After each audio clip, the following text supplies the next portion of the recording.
In the autumn of 1913, on a hillside above the Hudson River at Pocantico Hills, New York, water began to flow from a granite fountain bowl weighing 35 tons. The masons had finished the limestone balustrades only weeks before, and the gardeners were still planting the linden allée that would, in time, screen the estate from the valley below. The house behind the fountain, Kykuit, as the Rockefellers called it, from the Dutch word for lookout, rose 40 rooms high in rough fieldstone and Indiana limestone, its facade carved with figures of Apollo and Demeter under a Palladian pediment designed by William Wells Bosworth. Inside, the decorator Ogden Codman Jr. had arranged Chinese ceramics and European tapestries beneath ceilings that absorbed every footfall into silence. Yet, even as the fountain murmured its first notes of arrival, the empire that built it was already being dismantled by federal courts. The stone promised permanence. The century that followed would test that promise. In 1893, the year of financial panic swept through American banks and railroads, collapsing credit markets and sending unemployment toward levels not seen in living memory. John D. Rockefeller Sr. began quietly purchasing farmland in Westchester County, New York. The transactions attracted little notice in the press that followed his every public movement. The farms were modest, the prices unremarkable, and the buyer's agents disclosed nothing of the intentions that drove these systematic acquisitions across the rolling terrain north of Manhattan. What Rockefeller sought was not merely acreage, but elevation, a hilltop the Dutch settlers had named Kykuit centuries earlier, meaning lookout in their language, for the commanding views it offered across the Hudson River Valley and the distant ridgelines of the Palisades that marked the New Jersey shore.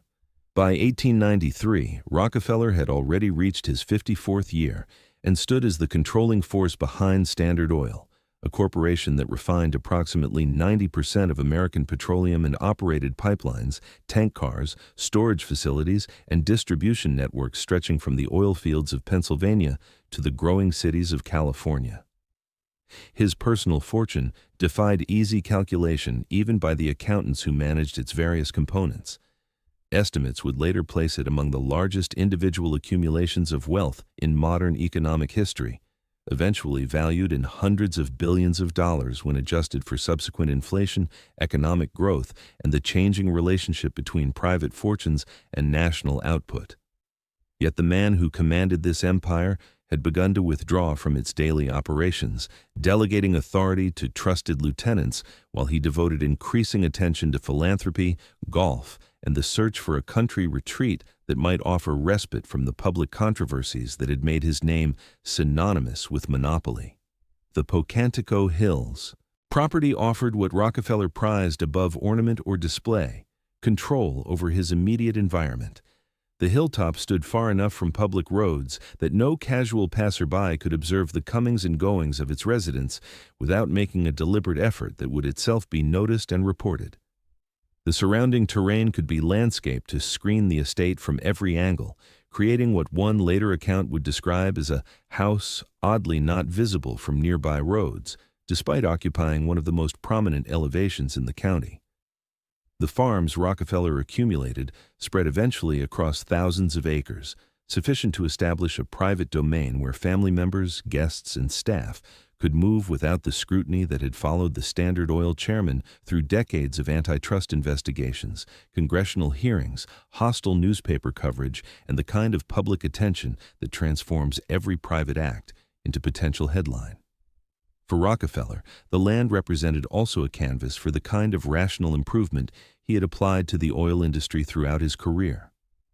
The forests would be managed scientifically, according to principles developed by the emerging profession of forestry that sought to balance timber harvest with long-term sustainability. The roads would be graded and drained according to the best engineering practice, their surfaces maintained to standards that exceeded those of many public highways in the region.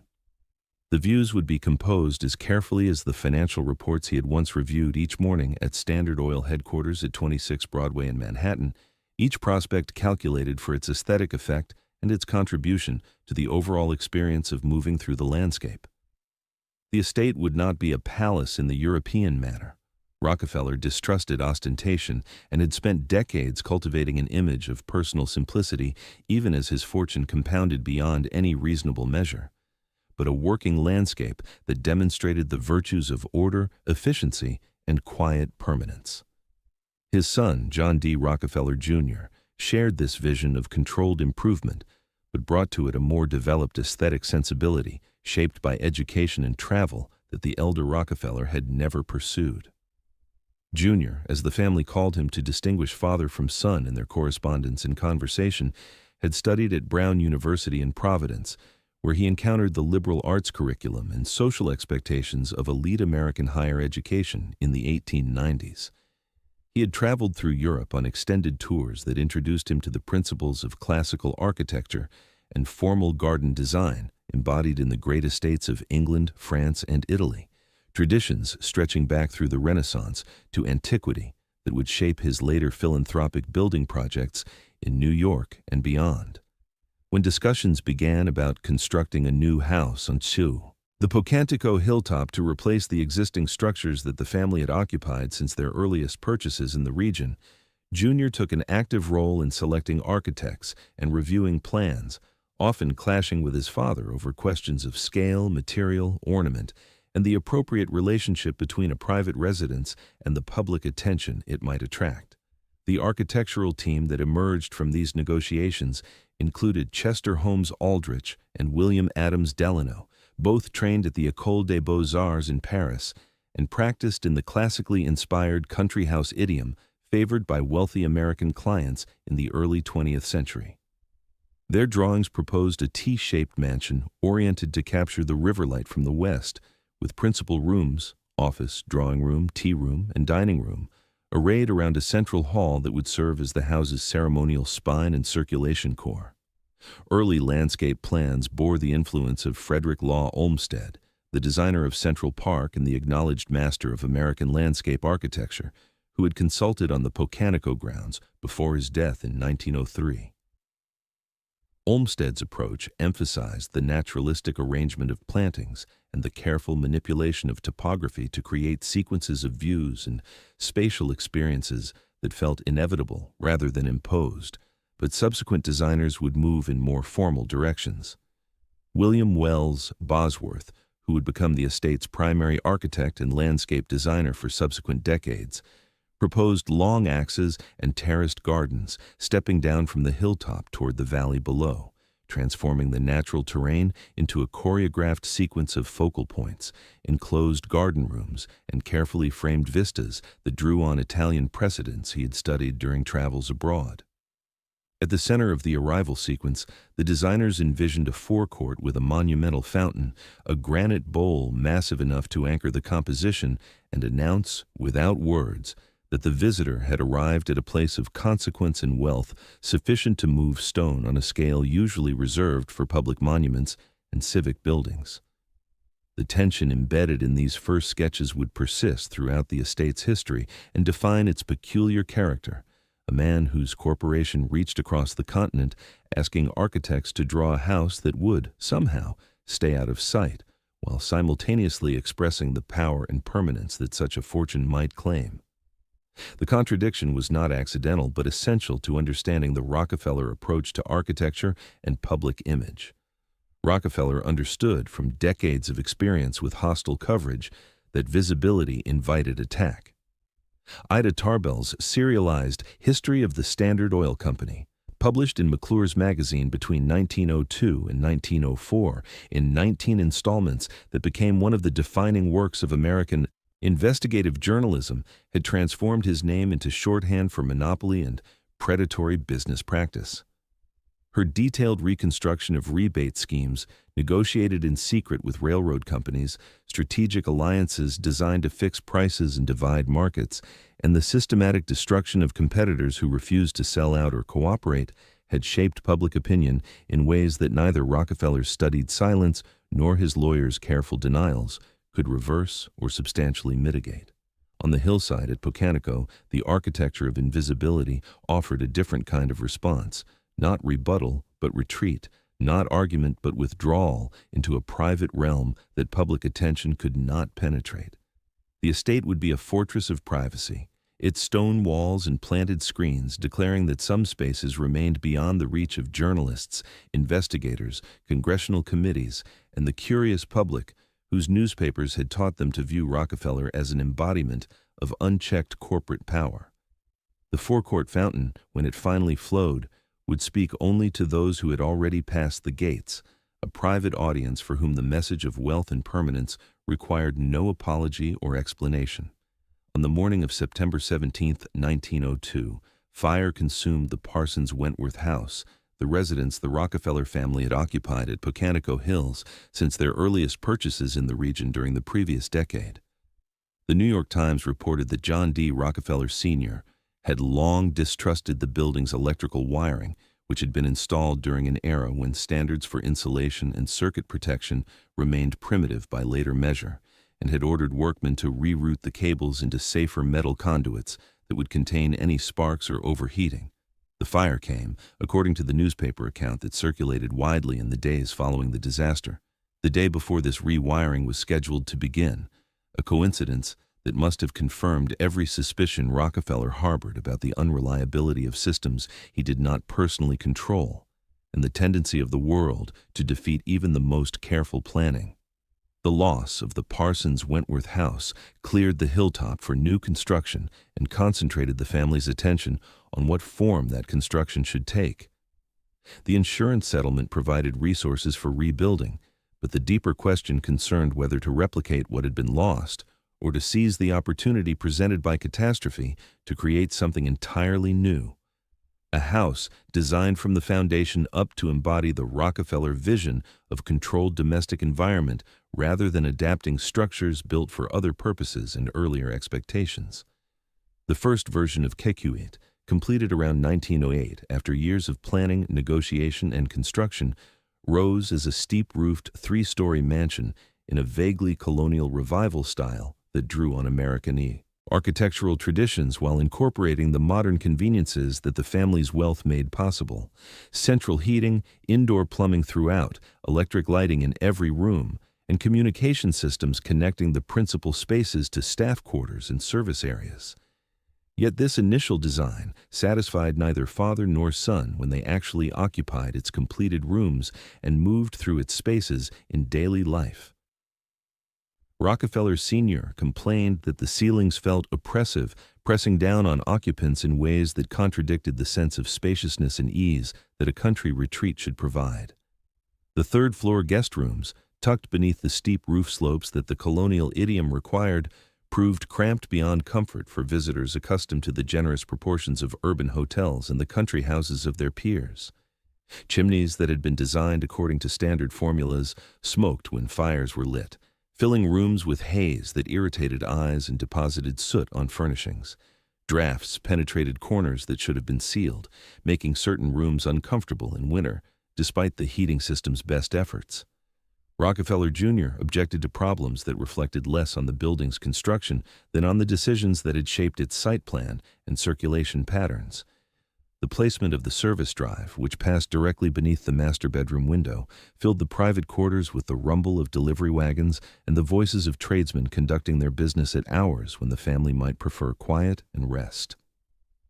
The arrangement had seemed logical on paper, providing efficient access for supplies and staff, but in practice it demonstrated how architectural decisions that prioritized one value, efficiency of service, could undermine another, privacy and peace. More troubling still were practical failures that the architects had not anticipated, despite their training and experience with similar commissions. The proportions of rooms that had looked graceful in elevation, drawings and floor plans proved awkward when occupied by furniture and people moving through them in the course of daily activities. The relationship between windows and walls created glare in some spaces and darkness in others that no arrangement of curtains and artificial lighting could fully correct. The house that was meant to embody control had instead revealed the limits of planning and the stubbornness of materials and sites that refused to conform to designers' intentions. Rockefeller Jr. responded to these disappointments by reassembling the architectural team for a fundamental reconsideration. Aldrich and Delano remained involved in an advisory capacity, But the lead role passed to William Wells Bosworth, a designer who had trained at the Massachusetts Institute of Technology and the École des Beaux-Arts, and who shared Junior's taste for classical order and formal garden composition. Together, they conceived a revision so thorough as to constitute virtually a new building. The steep roofs would be removed entirely, a fourth story added to increase guest capacity and provide better proportions, and the exterior reclad in rough fieldstone and smooth Indiana limestone to create a classical revival villa that drew on Italian and French precedents rather than the colonial American models that had informed the first design.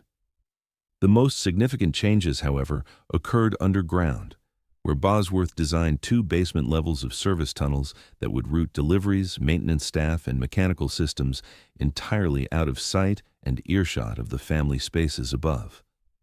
Trucks and wagons would enter through passages cut into the hillside below the main approach, their cargo transferred to service elevators and corridors that connected kitchens, storage rooms, laundry facilities, heating plants, and staff quarters without ever crossing the paths that family members and guests would use in their daily movements through the house and grounds.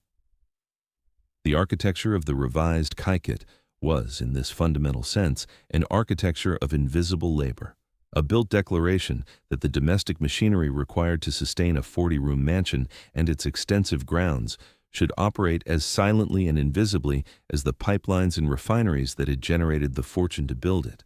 The parallel was not merely metaphorical but structural, just as Standard Oil had organized production and distribution to deliver a uniform product to consumers who never witnessed the industrial processes that created it. So Kykuit would organize domestic service to deliver comfort and beauty to occupants who never witnessed the labor that maintained them. The principle of efficiency through organization applied equally to petroleum and to household management, transforming both into systems that functioned smoothly precisely because their workings remained hidden from view. In the forecourt, workmen set foundations for the monumental fountain that would become Kykuit's most recognizable and frequently photographed feature. The granite bowl, weighing some 35 tons according to accounts that circulated through architectural and society publications in subsequent years, was carved from a single block and transported to the site by methods that themselves required substantial engineering and coordination. The bowl was installed at the center of a semicircular composition of stone balustrades, gravel paths, and clipped plantings that together created an arrival court whose formality announced that the visitor had crossed a threshold from the ordinary world into a realm governed by different rules and maintained to different standards. A marble statue of Aphrodite, goddess of beauty and desire in the Greek pantheon, stood nearby, a classical gesture that connected the American hilltop to the European tradition of villa gardens, stretching back through the Renaissance to the ancient world. The statue was not a unique commission, but an acquisition selected by Junior or his advisors from dealers who supplied wealthy American collectors with antiquities and reproductions suitable for garden display. Its presence declared cultural aspirations that extended beyond mere wealth to encompass the traditions of beauty and cultivation that European aristocracies had developed over centuries and that American fortunes were only beginning to appropriate. The stonework extended outward from the forecourt in a series of terraces, stairways, and garden rooms that transformed the sloping site into a sequence of controlled views and enclosed spaces. Bosworth drew inspiration from Italian gardens he had studied during travels abroad, the axial planning and water features of the Villa d'Este at Tivoli, the interplay of stone and greenery at the Villa Lante near Viterbo, but adapted these Mediterranean precedents to the American landscape, the Hudson Valley climate, and the particular requirements of a client who valued privacy above display and control above spontaneity. The terraces stepped down toward the Hudson in a progression from formal to naturalistic, each level offering a different prospect and a different relationship to the surrounding landscape. The uppermost terraces presented the immediate geometry of clipped hedges and graveled paths. The middle terraces introduced flowering plants and sculptural accents. The lower terraces relaxed into lawns and specimen trees that merged gradually with the estate's managed forests. The sequence was processional, designed to be experienced in motion as visitors descended from house to garden to meadow, each transition marking a change in mood and formality that the architecture of plantings and paths choreographed without words. The construction consumed years and fortunes, employing craftsmen from across the Northeast and drawing materials from quarries, mills, and workshops scattered from Vermont to Indiana. When the revised house finally reached its completed form around 1913, it stood as a testament to what concentrated wealth could achieve when applied to the shaping of domestic environment and to the anxiety that drove such elaborate efforts at control and concealment. By 1913, newspaper accounts and financial publications had begun to describe John D. Rockefeller as America's first billionaire, a designation that captured something of the scale of his accumulated fortune without conveying its full dimensions or its relationship to the American economy that his enterprises had helped to transform. Later, economic historians, applying various measures of wealth relative to national output, inflation adjustment, and comparative purchasing power, would estimate that Rockefeller's holdings at their peak represented a share of the American economy unmatched by any individual before or since, a fortune that might translate to hundreds of billions of dollars in contemporary terms, perhaps 2% or more of national gross domestic product concentrated in the hands of a single individual and his immediate family.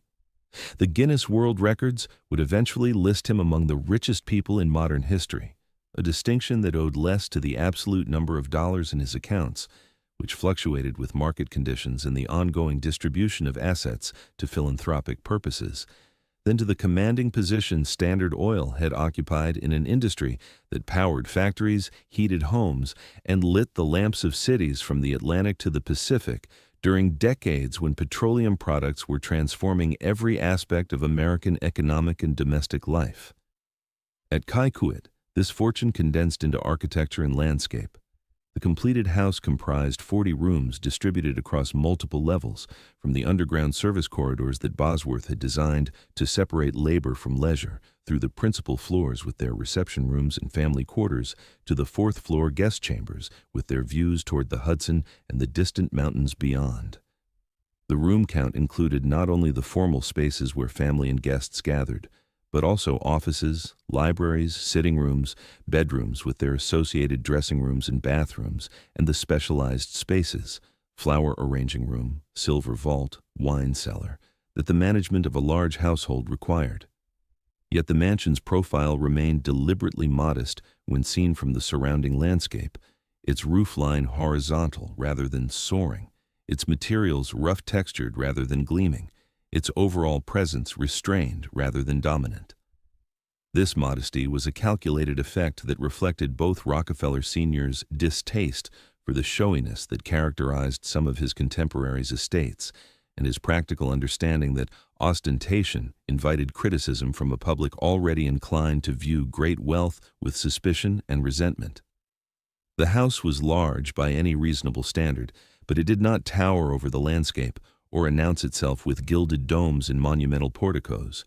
Its beauty lay in proportion, material, and the careful calibration of spaces that unfolded in sequence as visitors moved from forecourt to hall to terrace, each transition offering new views and new relationships to the surrounding landscape. Bosworth's facade announced the classical vocabulary of the design through ornamental features that rewarded close attention without demanding it. A Palladian pediment crowned the central section of the entrance front, its triangular form carved with allegorical figures of Apollo and Demeter, deities associated with light, music, harvest, and the ordered cycles of nature that made agriculture possible. The choice of these particular figures suggested themes of cultivation and enlightenment that might redeem, in symbolic terms, a fortune accumulated through practices that critics had characterized as predatory and destructive. Wrought iron canopies sheltered the entry doors, their delicate tracery providing both practical protection from weather and decorative contrast with the rough texture of the fieldstone walls. Windows were tall and regularly spaced according to classical principles of proportion and rhythm, admitting the river light from the west that Rockefeller Jr. had specified when he first oriented the building toward views of the Hudson rather than toward the access road from the east. The windows were functional necessities, sources of light and ventilation, but their arrangement also served compositional purposes, establishing visual order on the facade and signaling the organization of interior spaces to observers approaching the house. Inside, the decorator Ogden Codman Jr., a Boston-born designer associated with the aesthetic principles articulated in The Decoration of Houses, a treatise he had co-authored with Edith Wharton in 1897, created interiors that shifted in mood and palette from room to room while maintaining overall coherence through shared principles of proportion, restraint, and historical reference. The office where Rockefeller Sr. conducted his diminished correspondence with business associates and philanthropic administrators was paneled in dark wood, its atmosphere heavy and masculine, its furnishings suggesting the gravity of the decisions that had once been made in such spaces. Bookcases lined the walls, a desk commanded the center of the room, portraits and landscapes in heavy frames contributed to the impression of accumulated tradition and serious purpose. The drawing room and tea room presented different moods, their walls finished in soft colors that complemented the Chinese and European ceramics displayed on mantels and in glass-fronted cabinets. These rooms were designed for social rather than business purposes, their furnishings arranged to facilitate conversation among small groups, their decorative objects selected for aesthetic merit and historical interest rather than utility. Visitors recalled the quality of light in these spaces, filtered through tall windows and reflected from polished surfaces, creating an atmosphere of quiet refinement that seemed to exist outside the competitive world of commerce that had generated the resources to create it. The dining room could seat formal parties around a table long enough to accommodate the extended family and their guests on occasions that required ceremony and display. Silver and crystal caught the candlelight. Servants moved silently along the walls. The conversation of 20 or 30 guests filled spaces designed to absorb and soften sound so that no voice had to strain to be heard. Smaller rooms elsewhere in the house offered spaces for intimate conversation and private reflection, their scale domestic rather than ceremonial, their furnishings comfortable rather than imposing. The terraces outside extended. This sequence of graduated formality into the landscape. Immediately below the house, Italianate gardens presented clipped hedges, sculptural accents, and graveled paths arranged according to the geometric principles of Renaissance garden design that Bosworth had absorbed during his European studies. A semicircular rose garden enclosed a lawn where family photographs would later capture children at play, their formal dress and posed arrangements suggesting the careful management of image that extended from architecture to personal presentation. The Temple of Aphrodite, a small classical pavilion housing the marble statue that gave it its name, provided a focal point and a destination for garden strolls, its columns and pediment creating a miniature architecture within the larger landscape composition. Below these formal zones, paths descended through wilder plantings toward the lower lawns, where the designed landscape relaxed into meadows and groves that merged with the estate's working farms and managed forests. The transition was deliberate, moving visitors from the controlled geometry of the upper terraces through increasingly naturalistic zones until they reached landscapes that appeared to untrained eyes as products of nature rather than design. The skill lay in concealing the effort required to create such apparent effortlessness, the drainage systems hidden beneath lawns, the careful selection and placement of specimen trees, the constant labor of pruning and weeding that maintained the impression of spontaneous abundance. At the center of the arrival composition, the forecourt fountain continued its soft, continuous arc of water, its sound rising barely above the wind rustling the leaves of the linden allée that screened the forecourt from the approach road. The murmur was deliberate, a gentleness that seemed almost paradoxical given the weight of the granite bowl from which the water sprang and the force required to lift it into the air. Visitors recalled stepping from the gravel of the drive onto the limestone paving of the forecourt and feeling the subtle change in temperature beneath their shoes, a sensory marker that distinguished the arrival zone from the approach and signaled that the visitor had crossed into a different kind of space. The architecture read as restraint when compared to the palatial excesses that some American fortunes had constructed during these same decades. There was no endless gilding, no hall of mirrors, no Versailles ambition to dazzle and overwhelm through sheer accumulation of luxury. Yet the very effort required to make so much money disappear into understatement might be understood as the most extravagant gesture of all. The 40 rooms, the hidden service corridors, the thousands of acres of managed landscape, the army of gardeners and housekeepers and craftsmen required to maintain the illusion of effortless order, all of this represented expenditure on a scale that few American families had ever contemplated, and fewer still could sustain across generations. While the masons were setting the final stones of the forecourt balustrades at Pocantico in the spring of 1913, legislators in Washington were completing work on the 16th Amendment to the Constitution, which authorized a federal income tax for the first time since the Civil War emergency measures had expired decades earlier. The amendment had been ratified in February of that year. By October, Congress had passed the Revenue Act of 1913, establishing graduated tax rates that would begin to claim a portion of the great fortunes accumulated during the Gilded Age and the subsequent decades of industrial expansion. The rates were modest at first, just a few percent on the highest incomes, but the principle they established would compound over subsequent decades, reshaping the relationship between private wealth and public revenue in ways the builders of Kykuit could not have foreseen and might not have welcomed. Between the laying of Kykuit's first foundations in 1905 and the completion of its forecourt fountain in 1913, the United States passed through a series of legal, political, and economic transformations that would reshape the context in which the Rockefeller fortune operated and the meanings that attached to its architectural expressions. In 1911, the Supreme Court ruled in Standard Oil Company of New Jersey v. United States that the corporation John D. Rockefeller had assembled over 4 decades of strategic acquisition, competitive warfare, and systematic organization constituted an illegal monopoly and restraint of trade under the Sherman Antitrust Act of 1890.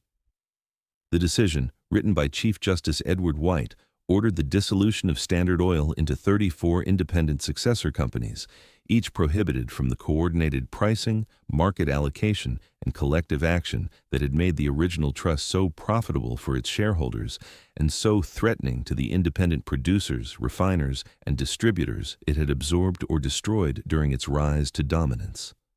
The ruling represented the most significant application of federal antitrust authority since the Sherman Act's passage 2 decades earlier, and established precedents that would shape government regulation of business combination for generations to come. The irony embedded in this apparent defeat was immediate and lasting. The breakup made Rockefeller richer rather than poorer.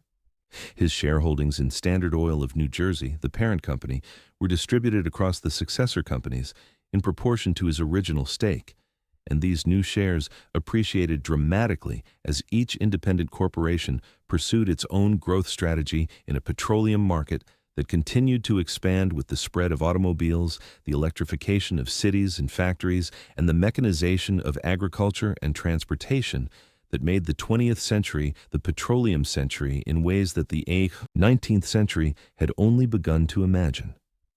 Within 2 years of the dissolution, Rockefeller's paper wealth had approximately doubled. Within a decade, the successor companies had collectively achieved market valuations that dwarfed the original trust's worth. The man whom reformers and trustbusters had sought to humble emerged from the antitrust proceedings wealthier than before, his fortune multiplying even as the corporate empire he had constructed was fragmented into nominally competing entities, whose shares he continued to hold in substantial quantities. Yet, something fundamental had shifted in the relationship between the Rockefeller fortune and the public imagination. The architecture of power that Rockefeller had constructed over decades, the interlocking directorates that coordinated strategy across nominally independent companies, the confidential agreements that fixed prices and divided markets, the vertical integration that controlled petroleum from wellhead through refinery to retail pump, had been declared illegal by the highest court in the land. The Standard Oil brand, once synonymous with petroleum itself in the minds of American consumers, would splinter into regional companies whose names, Esso, Mobil, Chevron, Amoco, and others would eventually become as familiar as the parent they replaced, each building independent identities and competitive positions in markets that the original trust had sought to monopolize. The octopus that Ida Tarbell had drawn in the public imagination, its tentacles wrapped around railroads, pipelines, state legislatures, and competing refineries, had been severed into many smaller creatures, none commanding the absolute grip on American commerce that Standard Oil had once exercised. Whether the dissolution actually increased competition in the petroleum industry, as its advocates had promised, or merely created the appearance of competition while allowing former Standard Oil executives and shareholders to continue coordinating through informal networks and shared interests, remained a question that economists and historians would debate for decades. What mattered in the immediate term was the symbolic defeat. The world's richest man had been told by the nation's highest legal authority that the methods by which he had accumulated his wealth violated the public interest and could not continue. At Pocantico, the fountains and terraces being completed in these years served in part as a rebuttal, or perhaps a refuge, from this diminishment of public standing. If Rockefeller could no longer command the oil industry from a single office through the coordinated action of a unified corporate structure, he could still shape a landscape according to his will, imposing order on terrain and vegetation with the same systematic attention to detail that had characterized his business methods. The estate's forests would be managed by foresters trained in the latest scientific methods of silviculture, their work documented in records that track the growth, harvest, and replanting of timber across thousands of acres.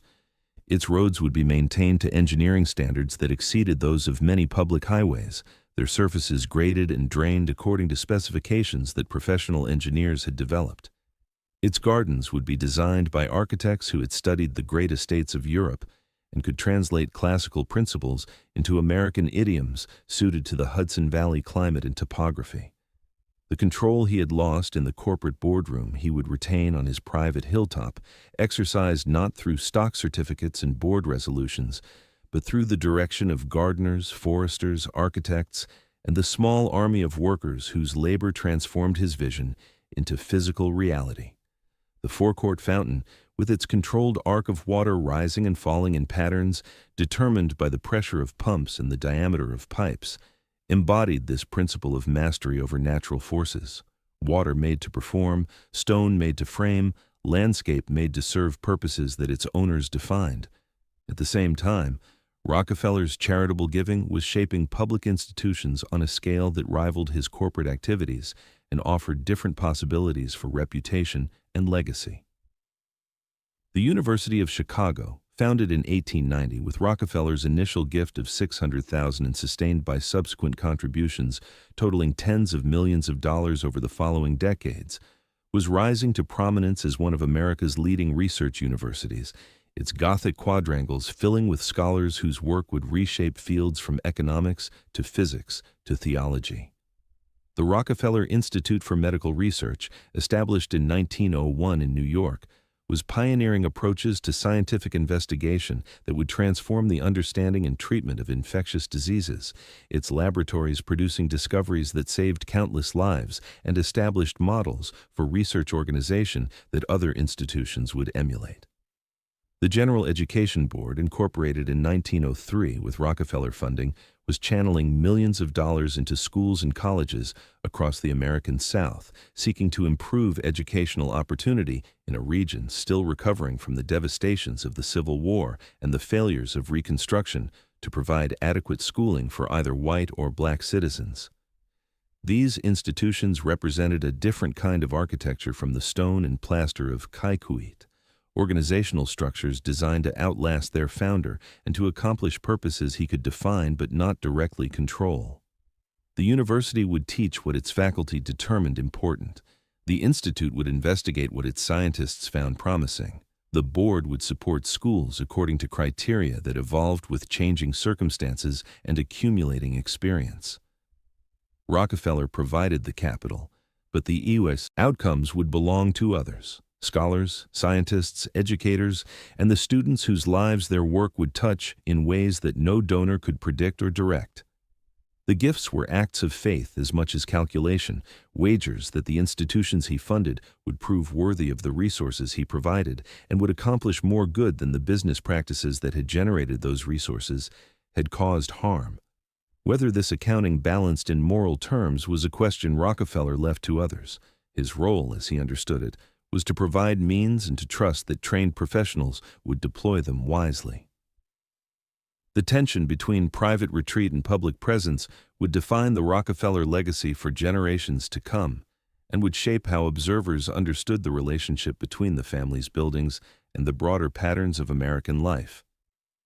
Kykuit remained hidden behind its planted screens, visible only to those who climbed the carriage road through the carefully arranged trees and past the gates that marked the boundary between public road and private domain. But the buildings that Rockefeller money funded, Chicago's Gothic quadrangles rising above the Midway, New York's research laboratories filling with equipment and scientists, schools scattered across a dozen states receiving grants that made possible facilities and teachers they could not otherwise have afforded, stood in plain view, their names often inscribed on cornerstones and dedication plaques for anyone passing by to read.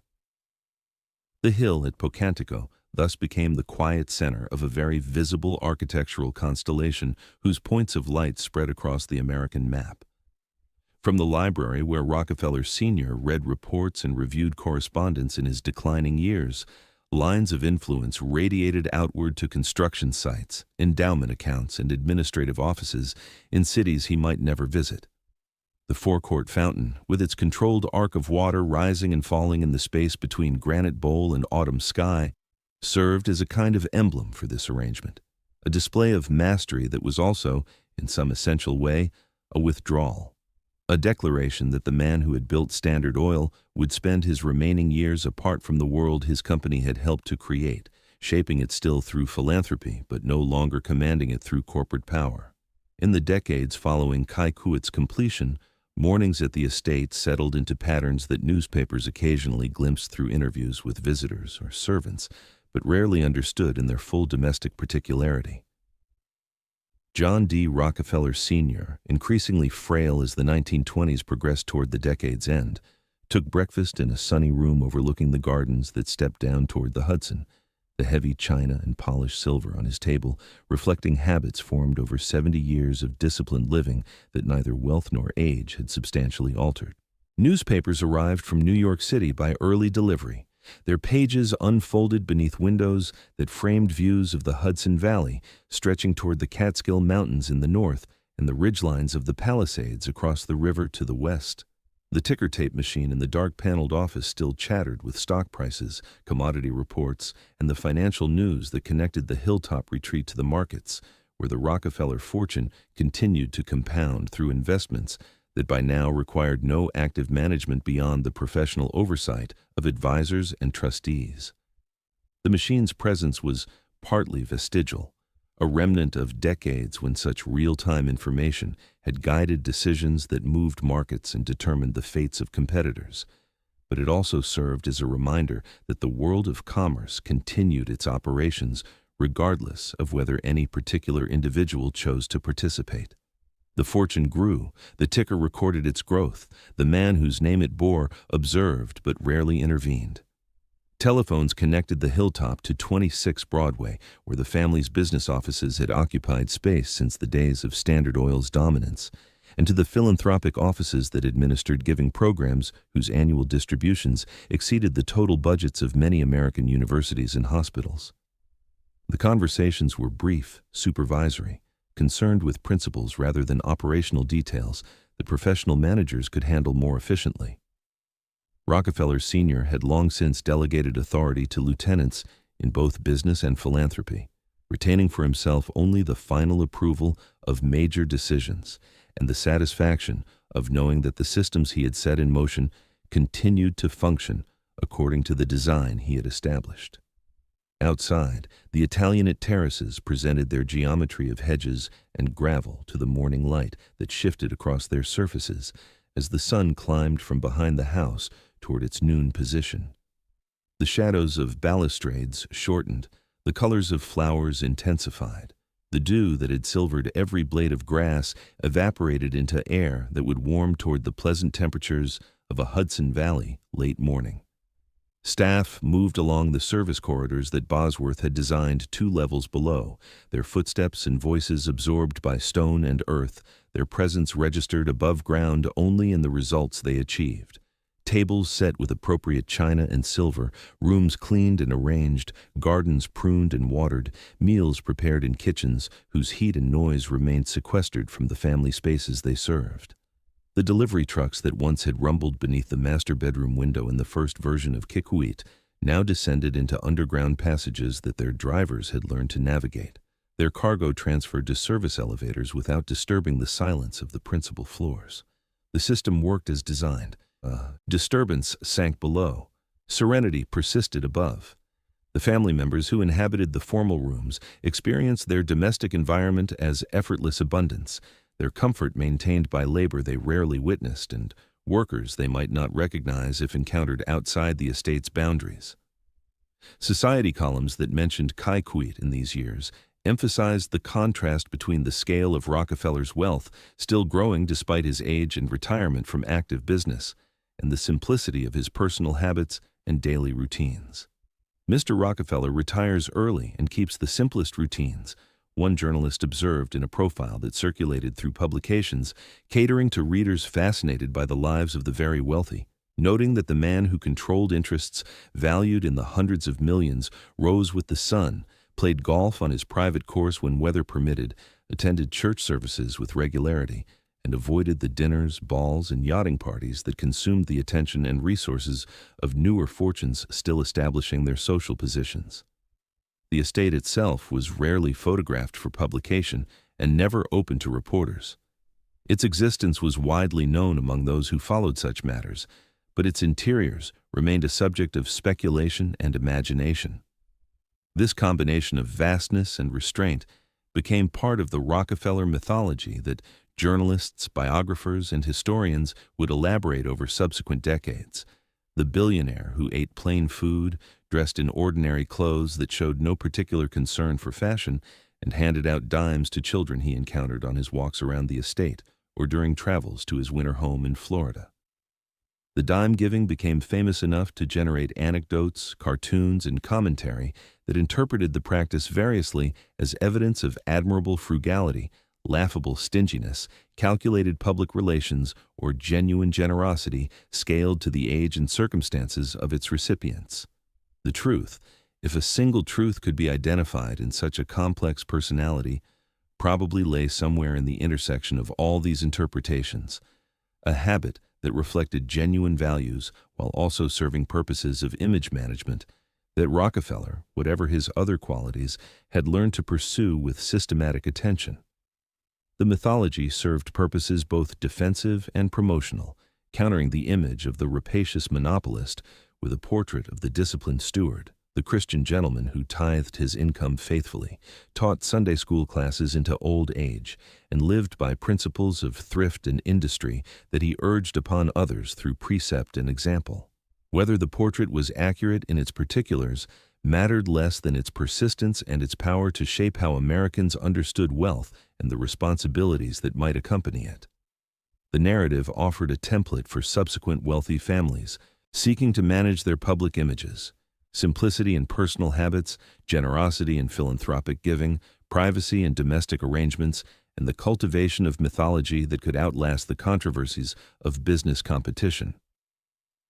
The dimes themselves became artifacts of this mythology, collected by recipients who understood that the coin's value lay not in its purchasing power, but in its provenance. Newspapers reported on the ritual with a mixture of bemusement and fascination, the elderly billionaire reaching into his pocket, selecting a bright new dime, always new, always shining, as if freshness of currency could communicate something about the giver's intentions, and pressing it into a child's palm with words of encouragement about saving and industry. The gesture was simultaneously intimate and performative, a private exchange conducted in public view, its meaning dependent on the audience's awareness of who was giving and what he represented. Some observers found the practice endearing, evidence that vast wealth had not corrupted the simple virtues Rockefeller claimed to embody. Others found it absurd, even insulting. The richest man in America distributing coins worth 10 cents to children whose families might be struggling to afford rent or groceries. The contrast between the dime's trivial value and the giver's incomprehensible fortune invited irony, satire, and moral commentary that Rockefeller himself seemed not to notice, or, if he noticed, not to mind. The practice continued for decades, becoming so associated with his public persona that cartoonists could invoke his image simply by drawing a hand extending a dime. At Kykuit, domestic routine and global capital met on the breakfast table each morning. The interest accumulating overnight in banks and bond accounts across multiple countries exceeded what most American families would earn in a lifetime of labor. Yet the breakfast itself was simple by any standard. Oatmeal prepared according to Rockefeller's specific instructions, toast from bread baked in the estate's kitchens, perhaps fruit from the orchards or greenhouses that supplied the family's table year-round. The house sheltered a man who claimed to hate waste, who remembered poverty in his own childhood and preached economy as a virtue throughout his public life, while presiding over a fortune larger than the budgets of most nations and inhabiting an estate whose annual maintenance costs would have supported comfortable lives for hundreds of ordinary families. The oatmeal itself became part of the legend, plain, unadorned, prepared the same way each morning, regardless of what guests might be present or what occasions the day might hold. Rockefeller believed in the health benefits of simple food and regular habits, convictions reinforced by doctors who attended him through decades of careful living and by his own experience of longevity that exceeded most of his contemporaries. The breakfast ritual was not preference, but principle, a daily demonstration of the values he claimed to embody: moderation, regularity, the subordination of appetite to discipline. The estate's kitchens, located in the service basement that Bosworth had designed to separate domestic labor from family life, operated according to schedules and standards that the head cook enforced with military precision. Supplies arrived through the underground passages, meals emerged through service elevators. The transformation of raw ingredients into finished dishes occurred entirely out of sight, its results appearing on the breakfast table as if by natural process rather than human effort. The staff who prepared Rockefeller's oatmeal and toast understood their roles in this theater of simplicity. Their labor made possible the appearance of effortlessness that the family's public image required. The contradiction was not hypocrisy so much as compartmentalization, the ability to occupy different moral universes simultaneously without experiencing them as contradictory. The private sphere of thrift and regularity existed alongside the public record of market domination, competitor destruction, and wealth accumulation on a scale that had prompted federal intervention. The breakfast table where Rockefeller ate his oatmeal stood in rooms built by the prophets of practices that reformers had denounced as predatory. The plain food entered a body housed in comfort that only extraordinary wealth could provide.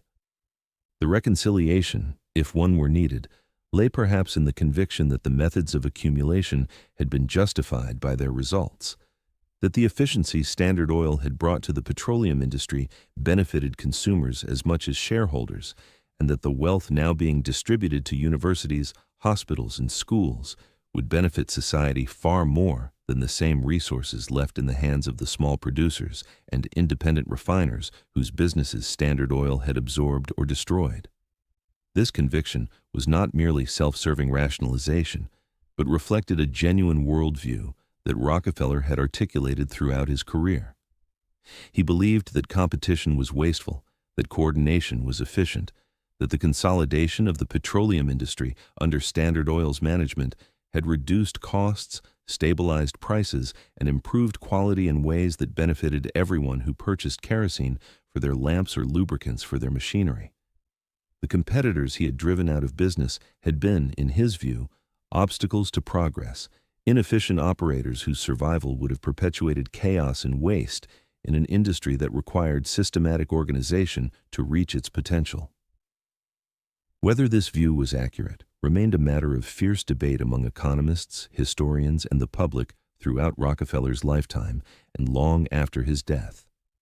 Critics pointed to the methods by which Standard Oil had achieved its dominance: the secret railroad rebates that gave it advantages no competitor could match, the predatory pricing that drove rivals into bankruptcy or forced them to sell at distressed prices, the espionage and intimidation that some witnesses alleged in congressional hearings and court proceedings. Defenders countered that Standard Oil had genuinely reduced costs and improved products, that its dominance reflected efficiency rather than merely ruthlessness, and that the industry's subsequent development under the successor companies proved that the organizing principles Rockefeller had established were sound, regardless of the methods by which they had been implemented. Outside the breakfast room windows, the forecourt fountain caught the same morning light that flashed off oil tankers in ports around the world and reflected from the windows of refineries whose stacks released plumes of smoke into skies above Texas, California, and the Persian Gulf. The connection between Hilltop Breakfast and Global Energy Network was invisible but absolute. Every drop of water that rose and fell in the granite bowl traced its ancestry through chains of cause and effect that no observer could fully reconstruct, to decisions made in Cleveland boardrooms decades earlier, to railroad rebates negotiated in hotel rooms and private rail cars, to competitors bought out or driven into bankruptcy through pricing strategies designed to eliminate competition, to wells drilled on lands acquired through methods that enriched some and impoverished others, to pipelines laid across landscapes that had never heard the name Rockefeller until surveyors arrived with their instruments and their offers.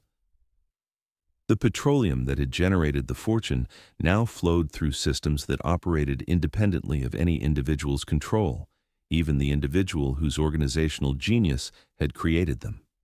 Tankers crossed oceans according to schedules set by shipping companies. Refineries processed crude according to market demand.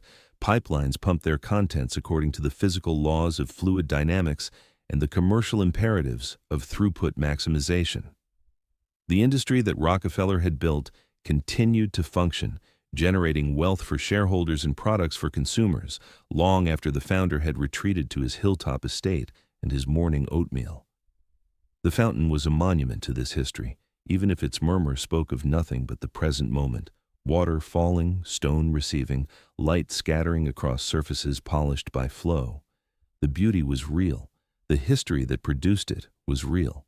The relationship between them remained, for observers standing in the forecourt, a matter of interpretation that the architecture neither confirmed nor denied.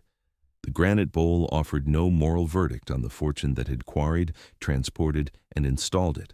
The water performed its arc without reference to the pipelines and tankers whose revenues made the performance possible.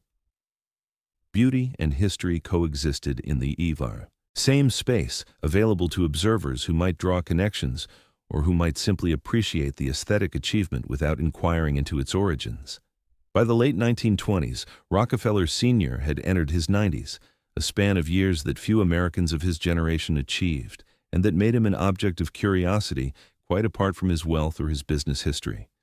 Journalists who secured interviews, rare events carefully managed by family representatives, reported on his appearance, his habits, his apparent contentment with the life he had constructed at Pocantico.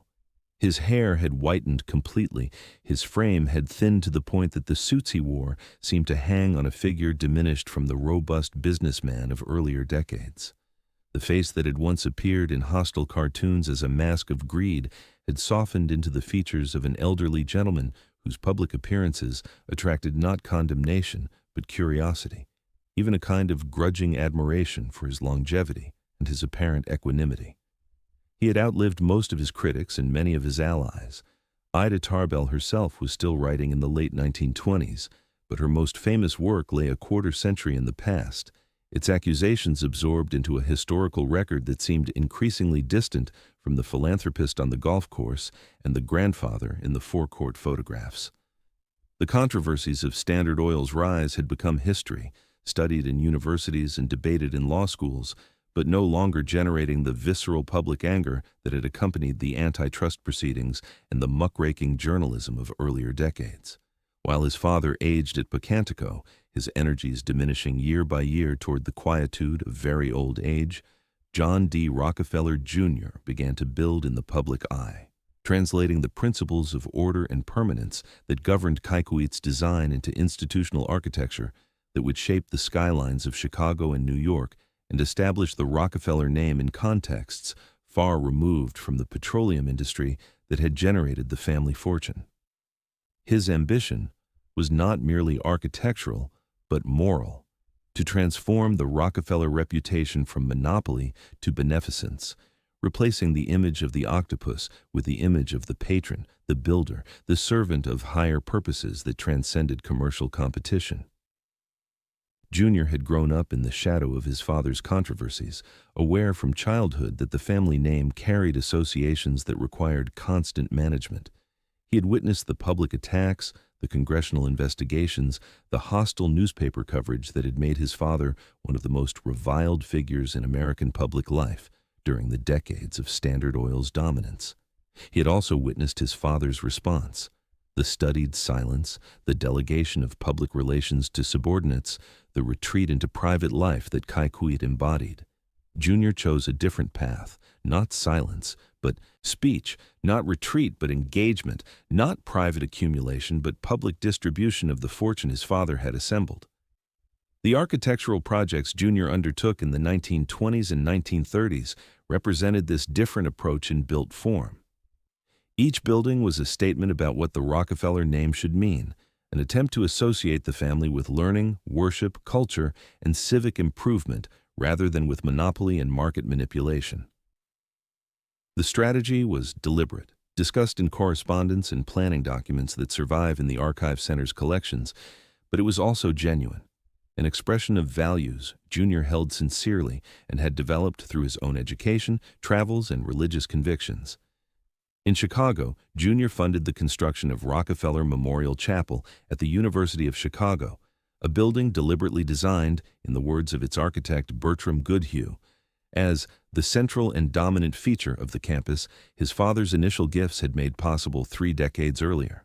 The chapel rose between 1926 and 1928 in the collegiate Gothic style that American universities had adopted as their preferred architectural idiom, connecting their scholarly communities to the long traditions of Oxford and Cambridge through pointed arches, tracery windows, and vertical proportions that lifted the eye toward heaven even as the mind pursued earthly knowledge.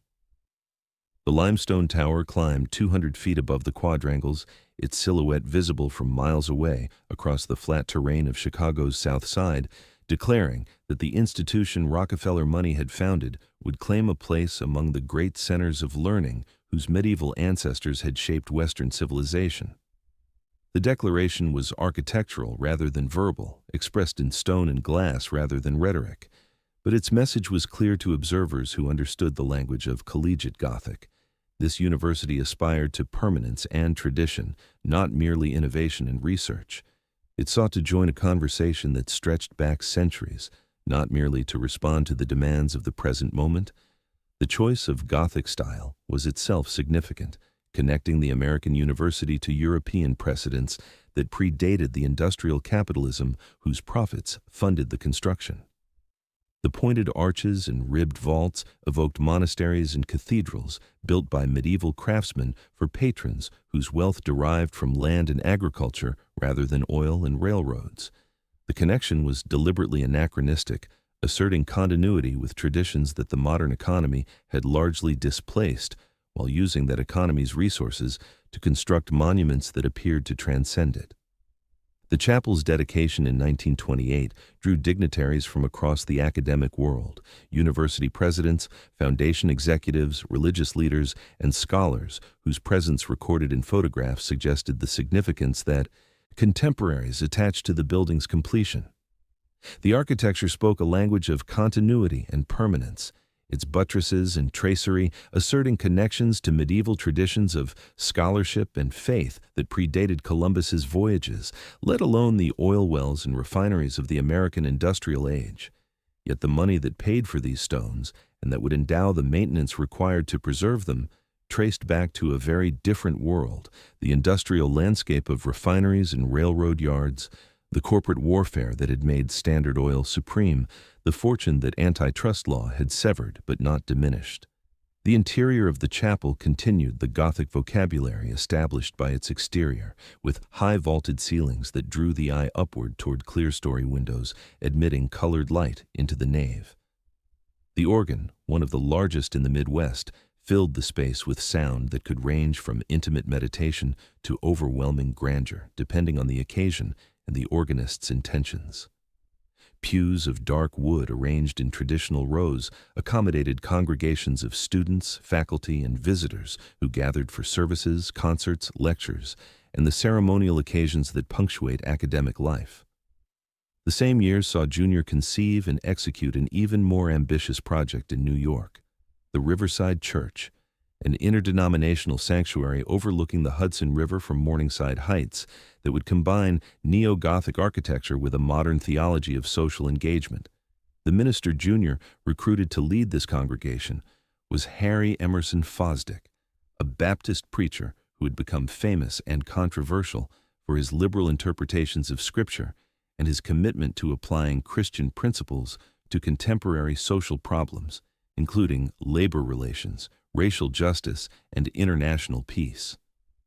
Fosdick's theology represented a departure from the evangelical Protestantism that had characterized much of American Christianity in the 19th century. He rejected biblical literalism in favor of interpretations that accommodated modern science and historical scholarship. He emphasized ethical action over doctrinal correctness. He welcomed dialogue with other faiths and with secular perspectives that more conservative Christians condemned. His preaching attracted large audiences who found in his message a Christianity compatible with modern intellectual life, and it attracted equally large opposition from fundamentalists who regarded his views as heresy. Junior's decision to build a church for Fosdick was itself a theological statement, an endorsement of liberal Christianity that aligned with his own religious convictions and with his broader project of associating the Rockefeller name with progressive causes.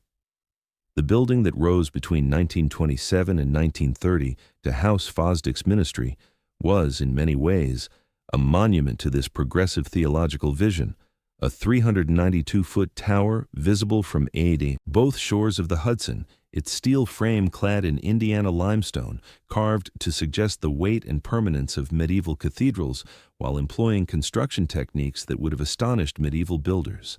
The tower housed not only the worship spaces and administrative offices that any large church required, but also a carillon, a set of tuned bells played from a keyboard, that would become the largest in the world, eventually comprising more than 70 bronze instruments capable of performing complex musical compositions that could be heard across miles of surrounding cityscape.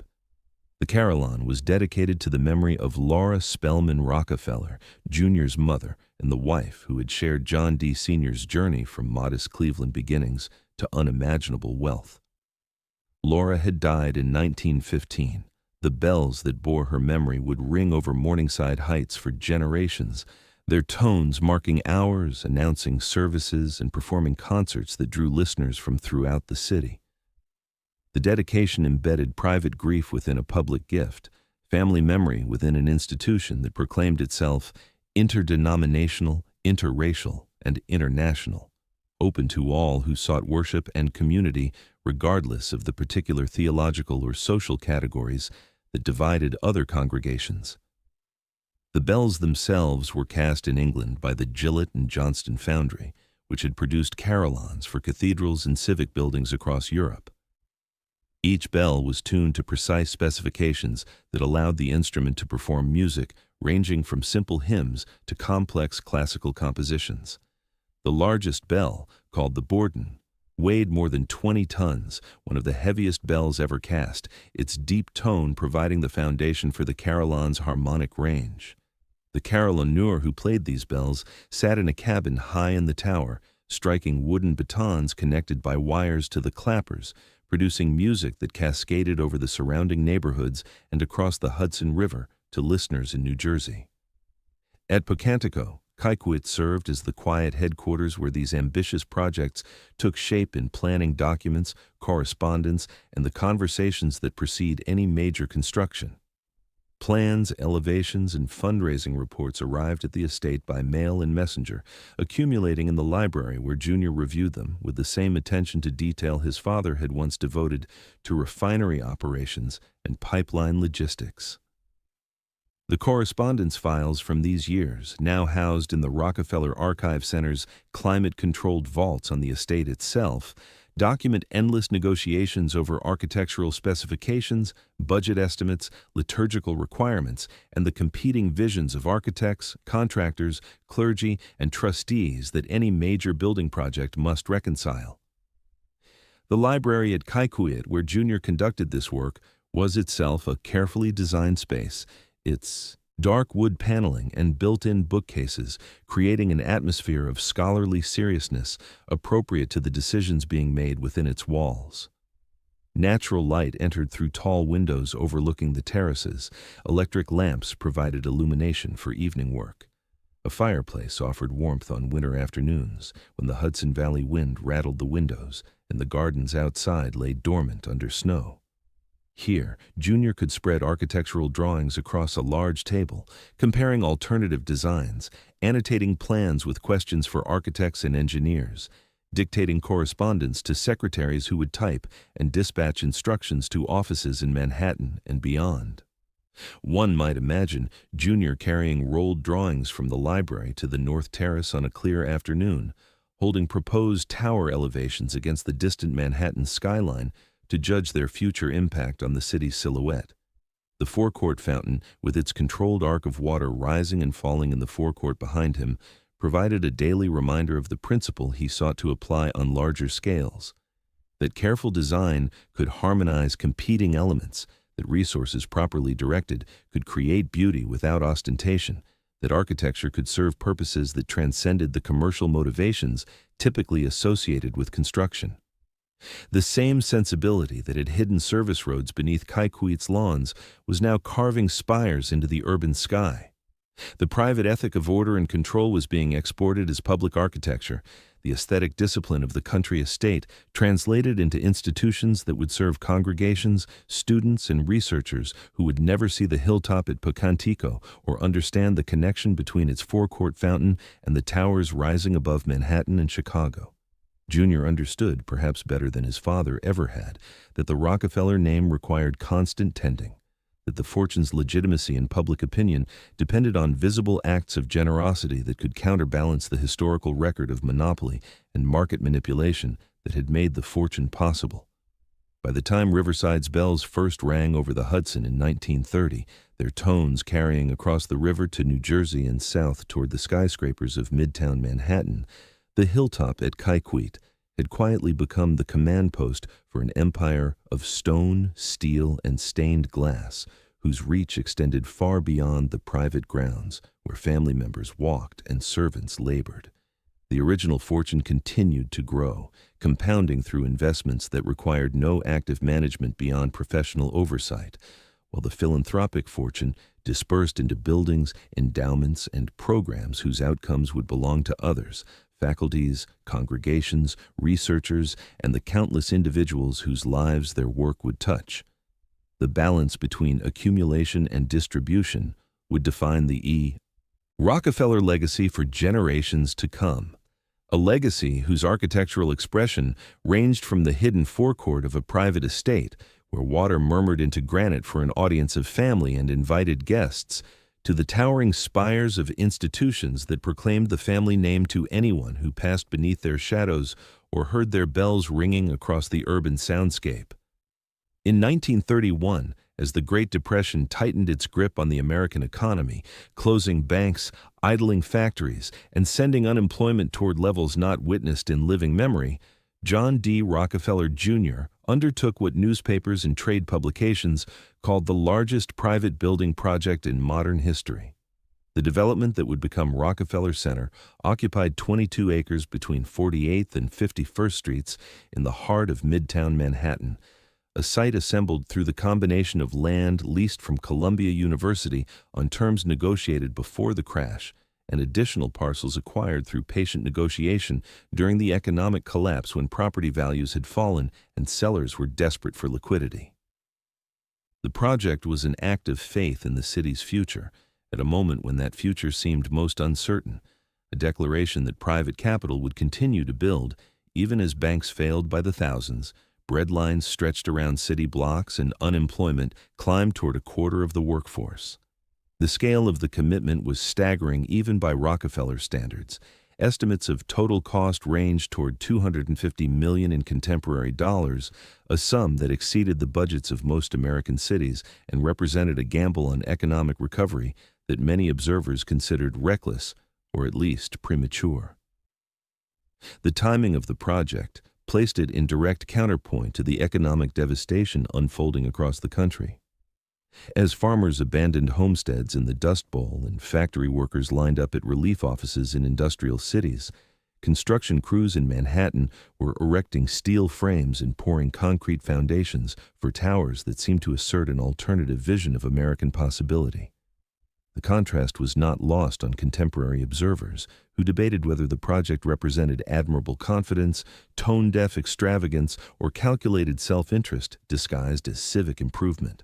The complex that rose over the following decade would eventually comprise 19 Art Deco towers organized around a central plaza, their setback profiles designed to comply with zoning regulations that had been enacted to ensure light and air reach city streets, while maximizing the rentable floor area that would generate returns on the enormous investment. The tallest of these towers, originally called the RCA Building after the Radio Corporation of America that would become its anchor tenant, climbed 70 stories above street level, its limestone facade articulating a vertical aspiration that seemed to defy the downward economic spiral engulfing the nation. Construction drawings and revised site plans passed through architects' offices and the study at Kykuit alike, each iteration reflecting ongoing negotiations among designers, engineers, financial advisors, and the patron whose fortune made the project possible and whose aesthetic preferences shaped decisions about materials, proportions, and ornamental programs. The lead architect, Raymond Hood, worked with a team that included Wallace Harrison, whose career would intertwine with Rockefeller building projects for decades to come, extending through the United Nations headquarters and Lincoln Center to projects that would transform New York's cityscape through the middle decades of the 20th century. Their designs drew on Art Deco aesthetics that were then at their peak of fashionability. Geometric ornament derived from Mayan, Egyptian, and other ancient sources, stylized human and animal figures expressing themes of progress, industry, and human aspiration. The interplay of setbacks and pinnacles that gave the emerging Midtown skyline its distinctive Jazz-Age silhouette. The vocabulary was modern, celebrating technology and commerce rather than retreating into historical revival. But it shared with classical traditions the conviction that architecture should speak through ornament and composition, not merely solve practical problems of shelter and circulation.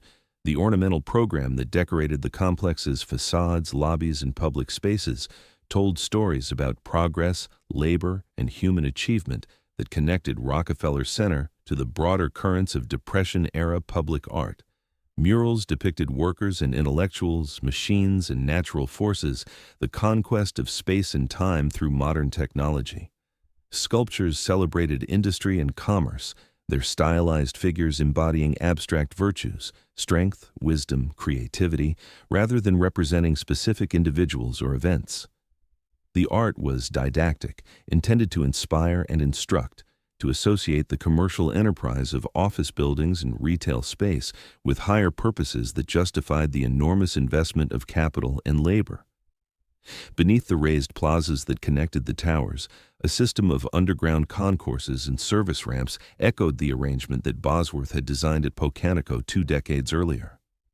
Trucks entered below grade, their cargo transferred to elevators and service corridors without ever crossing the paths of office workers, shoppers, and tourists who would populate the complex's public spaces above.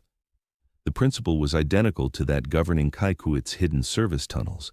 Disturbance should sink underground while the surface remained serene and orderly.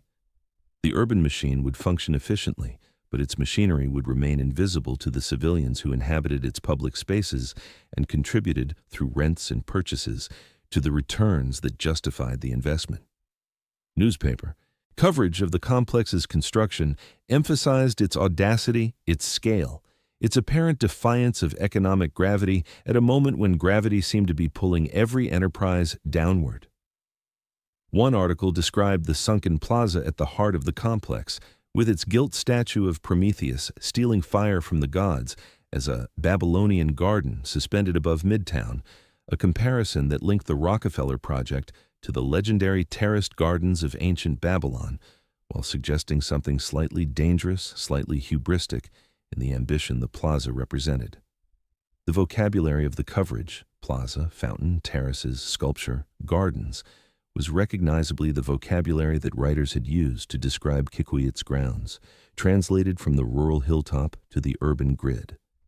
The Channel Gardens, running from Fifth Avenue down toward the sunken plaza, presented a sequence of planted beds and fountain pools that drew visitors from the commercial chaos of the avenue into the composed enclosure of the complex.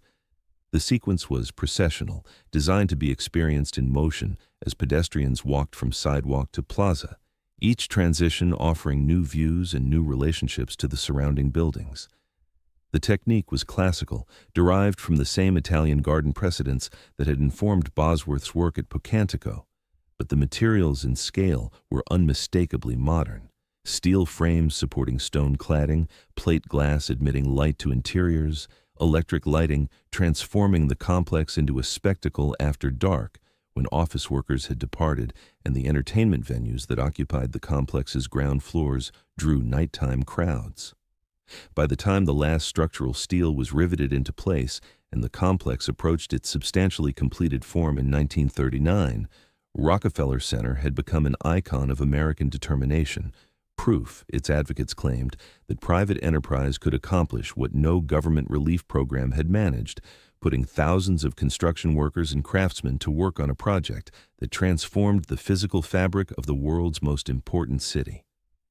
The meaning of this accomplishment shifted with each observer and each telling, a triumph of capitalism maintaining faith in markets when markets seemed to be failing, an example of enlightened patronage that created public amenities along with private returns, a speculation that happened to succeed when so many others failed, or merely a very wealthy family's effort to keep Columbia's land from deteriorating during years when no other developer would invest.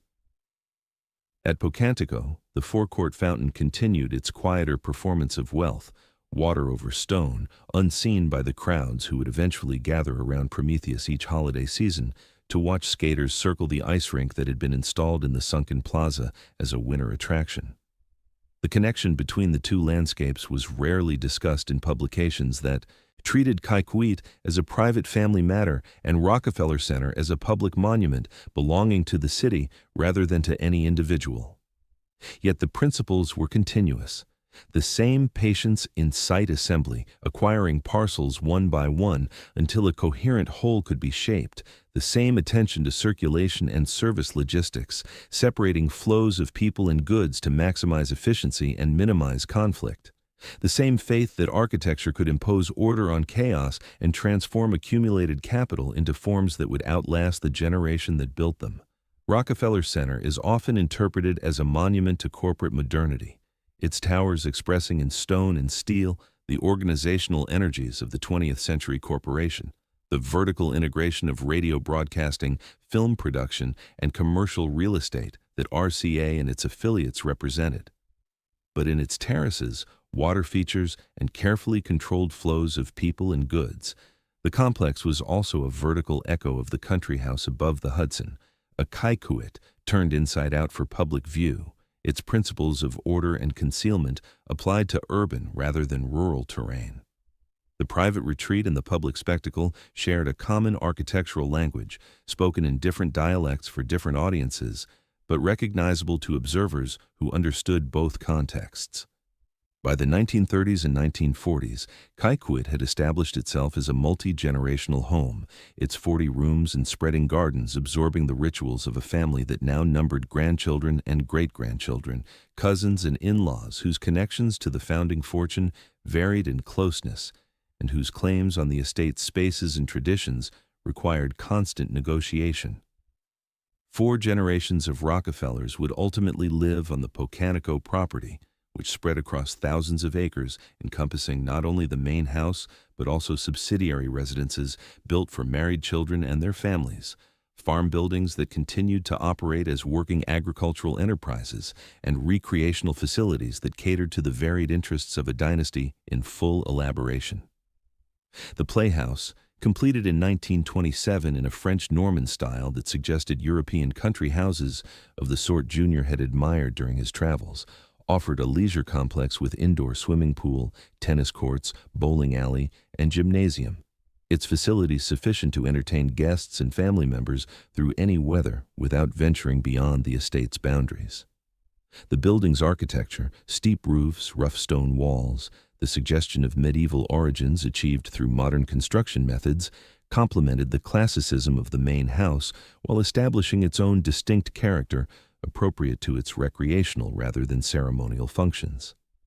Here, the younger Rockefellers and their guests could pursue athletics, games, and entertainment without attracting the attention that public facilities would have brought, maintaining the privacy principle that governed the entire property.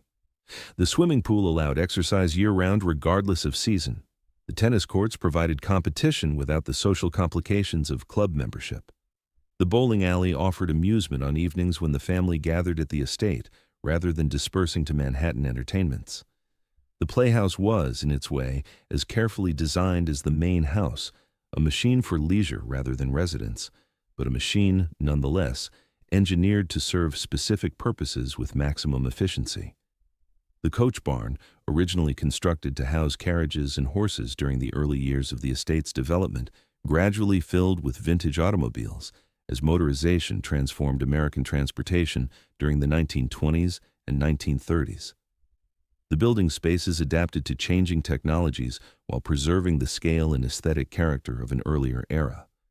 Where once grooms had harnessed horses and polished harness brass, now mechanics maintained engines, and chauffeurs stood ready to transport family members and guests along the private roads that crisscrossed the property.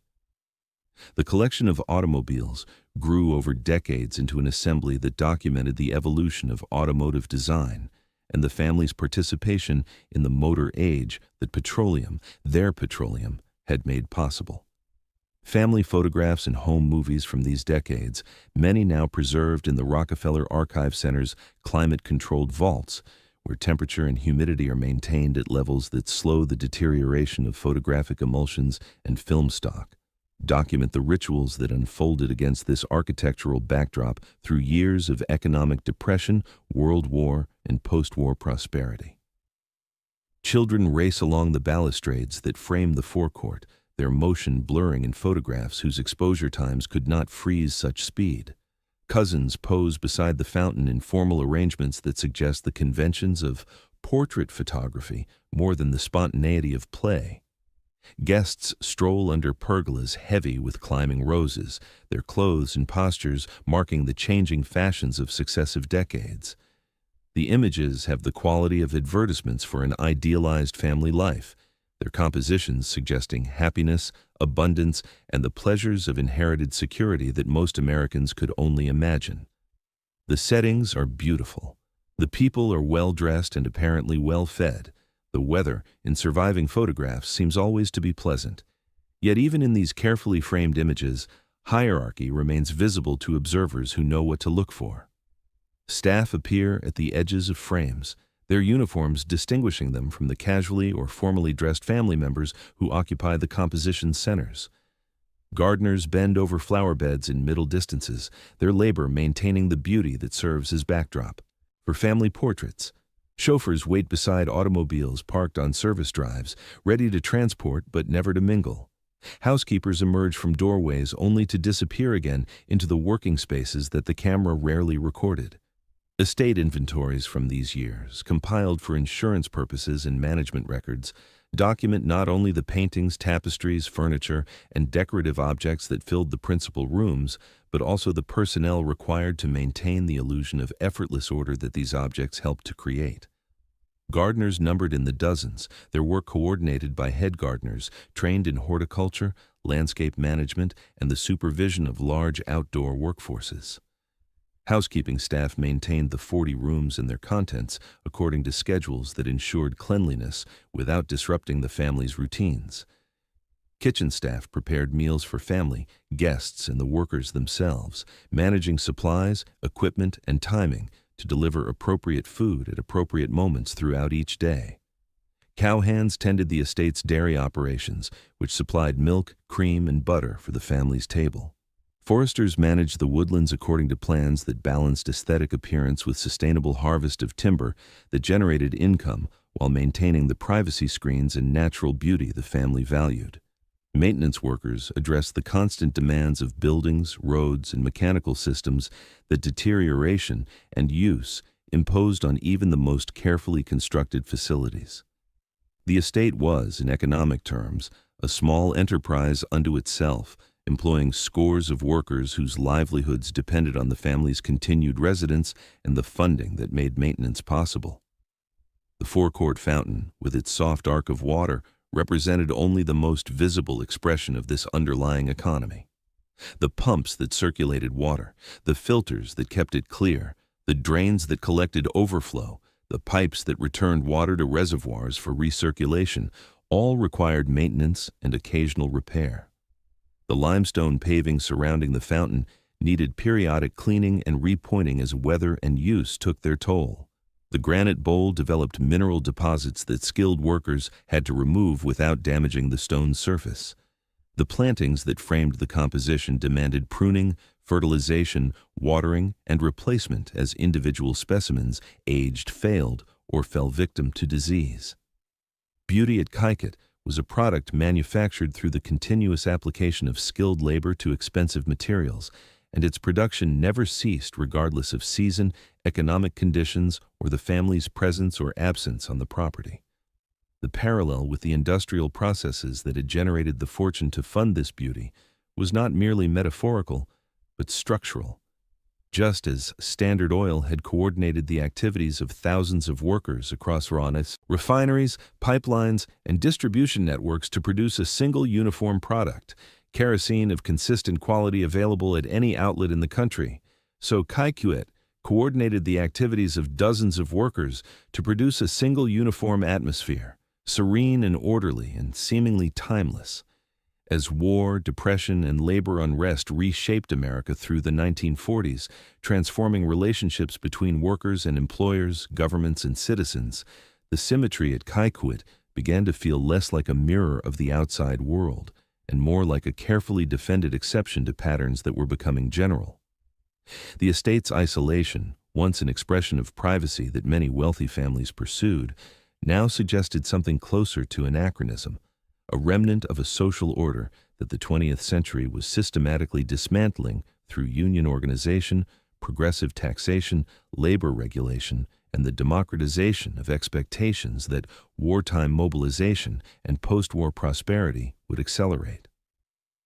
The fountain continued its murmur through these transitions, its sound unchanged by the broader historical forces at work beyond the estate's boundaries. Water rose and fell. Light scattered across stone.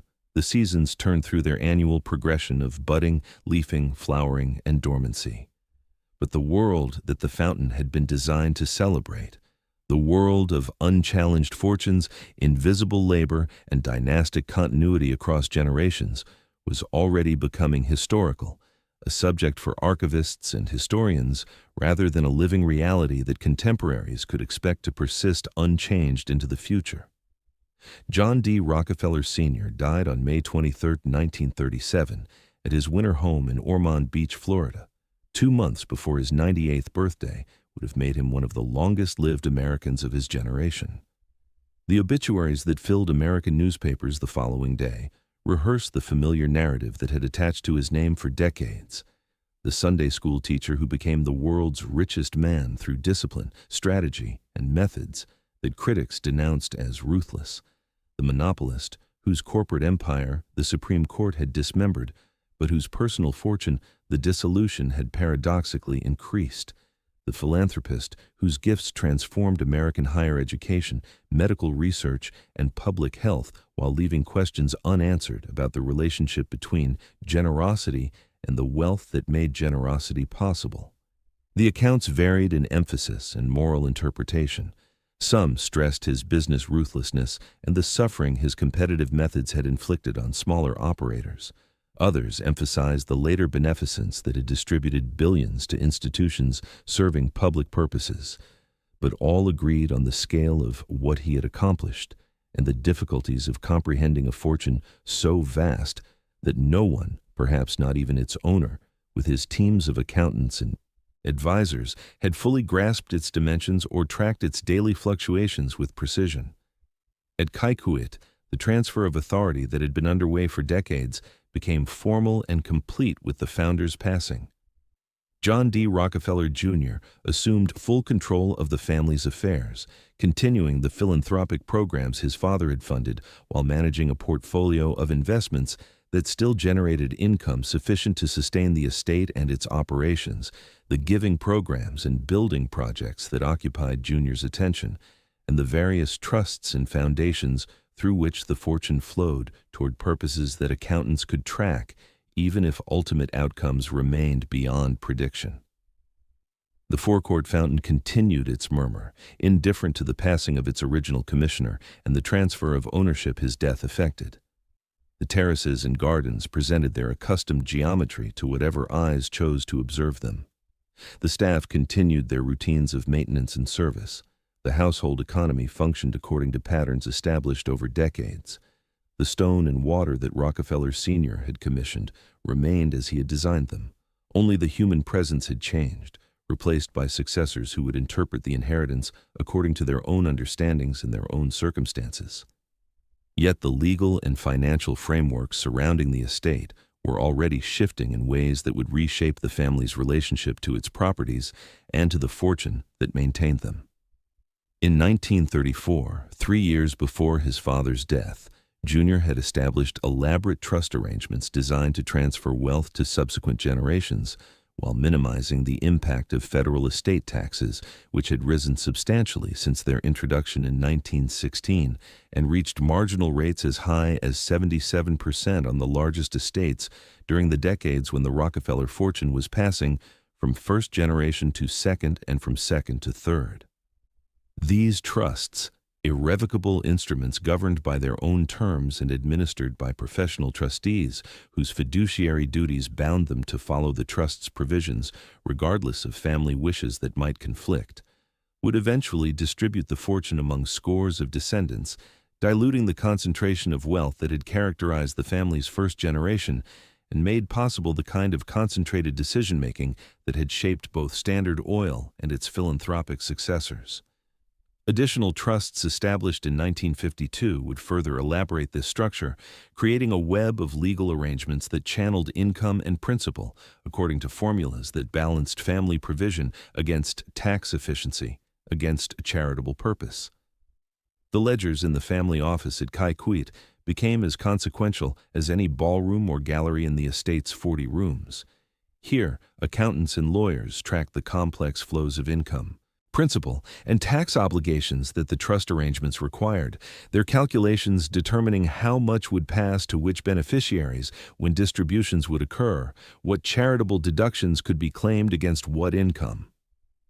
The architecture of finance had become as intricate as the architecture of the estate itself, each generation inheriting not only property and investments, but also legal structures that constrained and channeled the uses to which those resources could be put.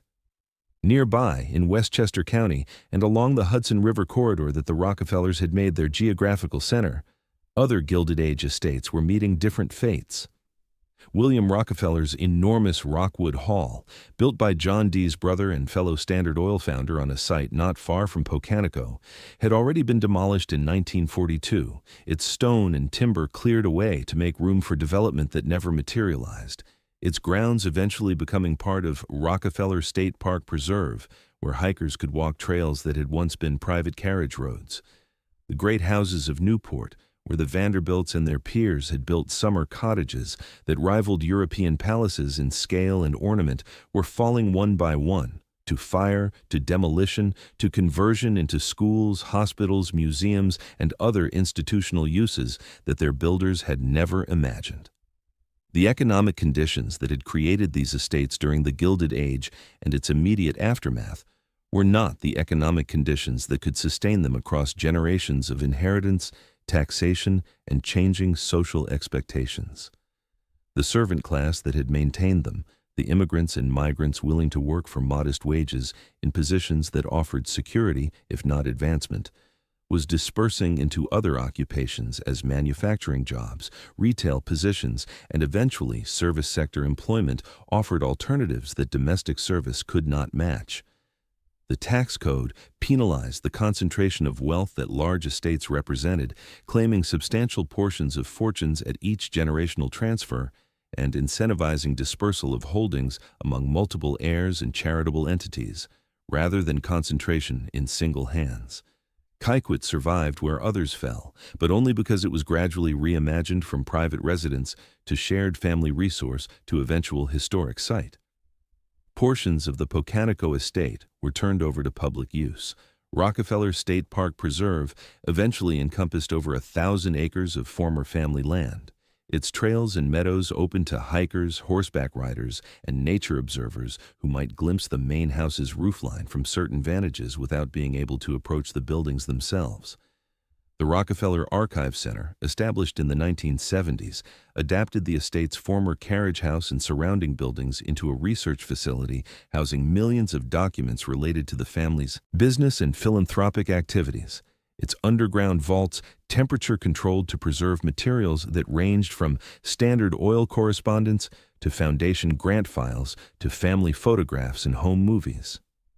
The fountain still flowed in the forecourt through these transformations, its sound unchanged by the legal and financial restructuring occurring in the offices and trust departments that managed the family's affairs. But the papers inside those offices increasingly treated the estate not as unquestioned inheritance to be maintained indefinitely, but as an asset to be managed strategically, subdivided when advantageous, and sometimes surrendered to public purposes when the costs of retention outweighed the benefits of control. The architectural language of permanence that the fountain expressed met the legal language of irrevocable trusts and tax codes. Both tried, in their own ways, to script the future and constrain the choices available to subsequent generations. Both proved only partially successful. The stone outlasted human intentions, the legal structures outlasted the individuals who had created them. But neither achieved the permanence that their creators had sought. In 1959, as the American century approached its midpoint and the post-war economic expansion that historians would later call the golden age of capitalism transformed expectations about prosperity and progress, the architectural monuments that Rockefeller money had funded continued to serve their intended purposes, and to encounter the limitations of those purposes in a society whose values and demographics were shifting in ways that no architect or patron could have predicted decades earlier. Riverside Church added a new wing that year, expanding its facilities for education and community service, while the congregation in its neo-Gothic nave grappled with the theological and social questions of a world transformed by World War, nuclear anxiety, and the accelerating civil rights movement that was challenging racial hierarchies throughout American society.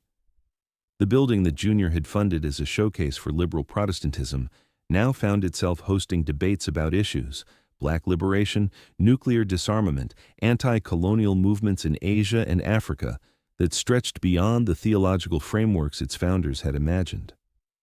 The Protestant establishment that had shaped Riverside's founding in the late 1920s was beginning to wane, its cultural authority challenged from multiple directions simultaneously.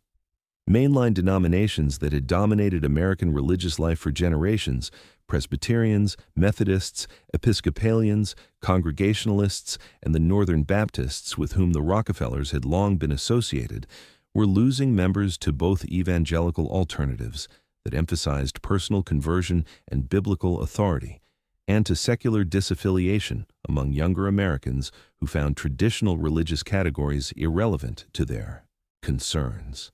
The carillon that Junior had dedicated to his mother's memory still rang over Morningside Heights, its tones carrying across the Columbia University campus and the neighborhoods of Harlem that stretched to the north and east.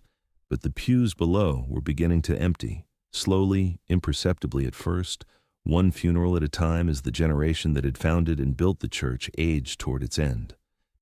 The stated commitments of Riverside Church to interdenominational, interracial, and international ministry placed it at the forefront of social engagement in ways that sometimes created tension with its institutional legacy as a Rockefeller-funded monument to liberal Protestant consensus.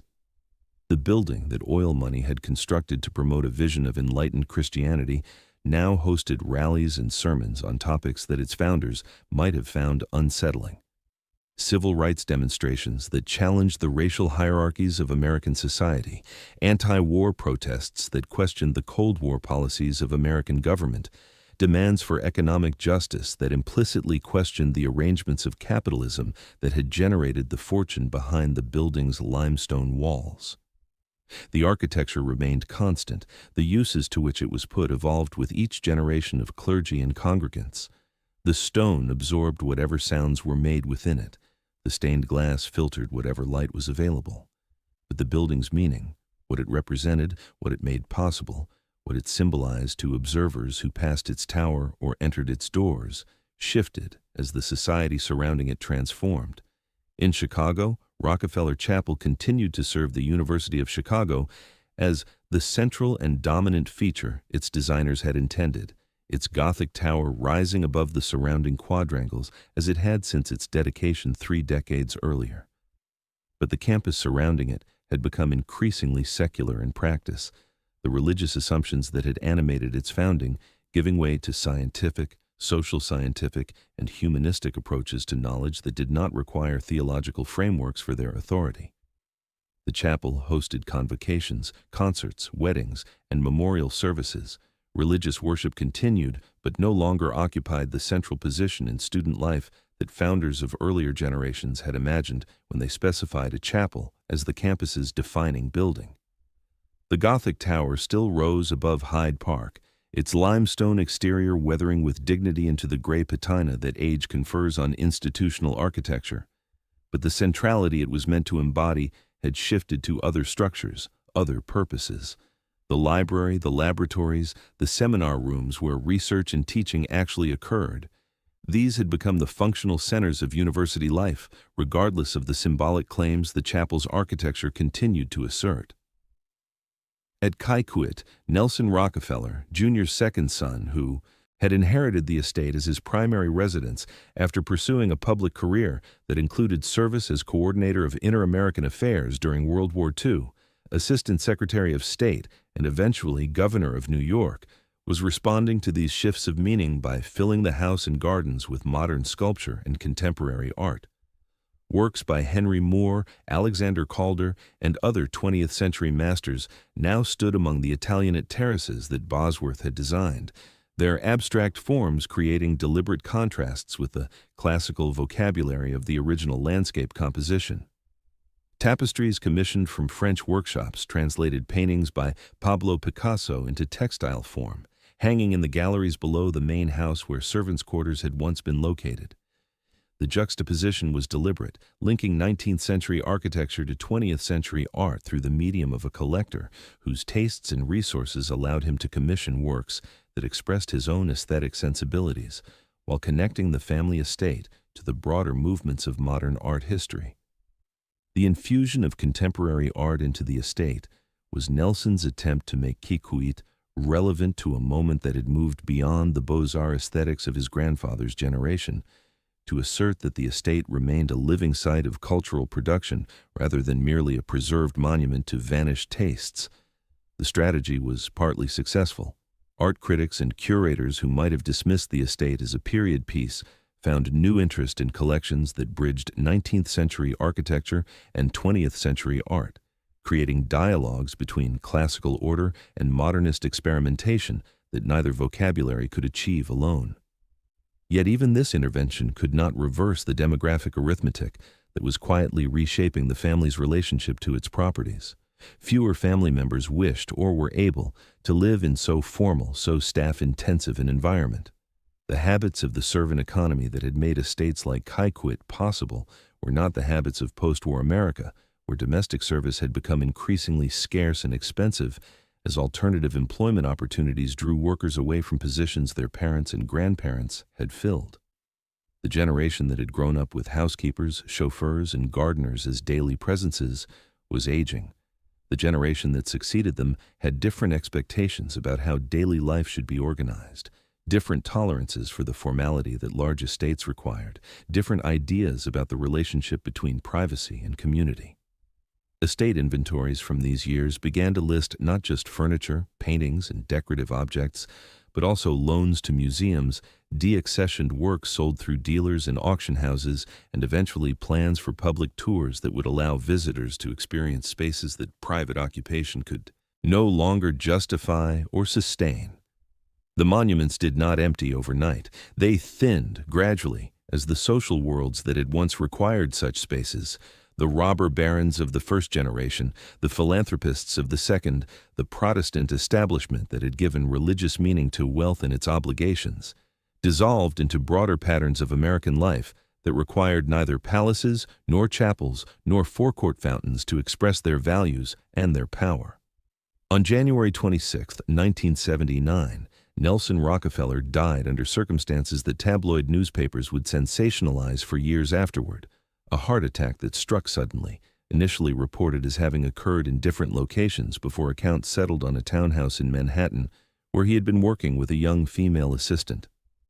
The personal details, salacious as journalists made them in the coverage that followed, mattered less than the larger fact they accompanied. The Rockefeller most identified with Kykuit in the public imagination, the governor of New York and vice president of the United States who had made the estate his principal residence and filled its gardens with contemporary sculpture, was gone at 70 years of age.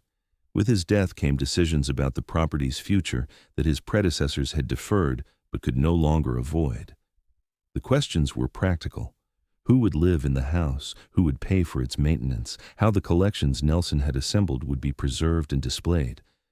But they were also questions about meaning and purpose. What was Kykuit for, if not as residence for a family whose members increasingly chose to live elsewhere? What should become of an estate whose scale and formality no longer matched the domestic expectations of contemporary Americans, even wealthy ones? Nelson's bequest to the National Trust for Historic Preservation provided one answer to these questions. His will ensured that Kykuit would pass, in stages, from private refuge to public historic site, its buildings and collections preserved for educational purposes under professional management rather than maintained as family residence, requiring the continued commitment of family resources and family attention. The transition would not be immediate. Other family members retained rights of occupancy for years afterward, but the direction was set and the endpoint defined. The estate that John D. Rockefeller Sr. had assembled as a retreat from public scrutiny, choosing its hilltop location precisely because it could be screened from public view, would eventually become a destination for paying visitors whose tickets would fund the maintenance that family resources would no longer provide. The rooms where family members had taken meals and received guests would be interpreted by docents whose narratives would shape how future generations understood the Rockefeller legacy, presenting one version among many possible versions of what the estate and the family it housed had meant. In 1976, 3 years before Nelson's death, Kykuit had been designated a National Historic Landmark, a federal recognition that acknowledged the estate's architectural and historical significance while imposing constraints on alterations that might compromise its integrity. The designation provided protections. Buildings could not be demolished or substantially altered without review, but also signaled a shift in the estate's status from private property, whose uses were determined solely by its owners, to cultural resource, whose preservation served public interests that might conflict with private preferences.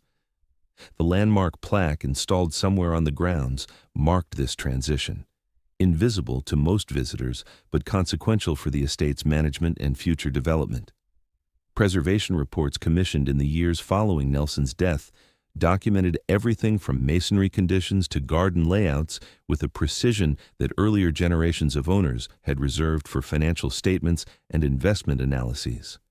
Conservators measured the exact profile of the forecourt balustrades, calculating the erosion that decades of weather and the mineral deposits left by fountain spray had imposed on the original carved surfaces.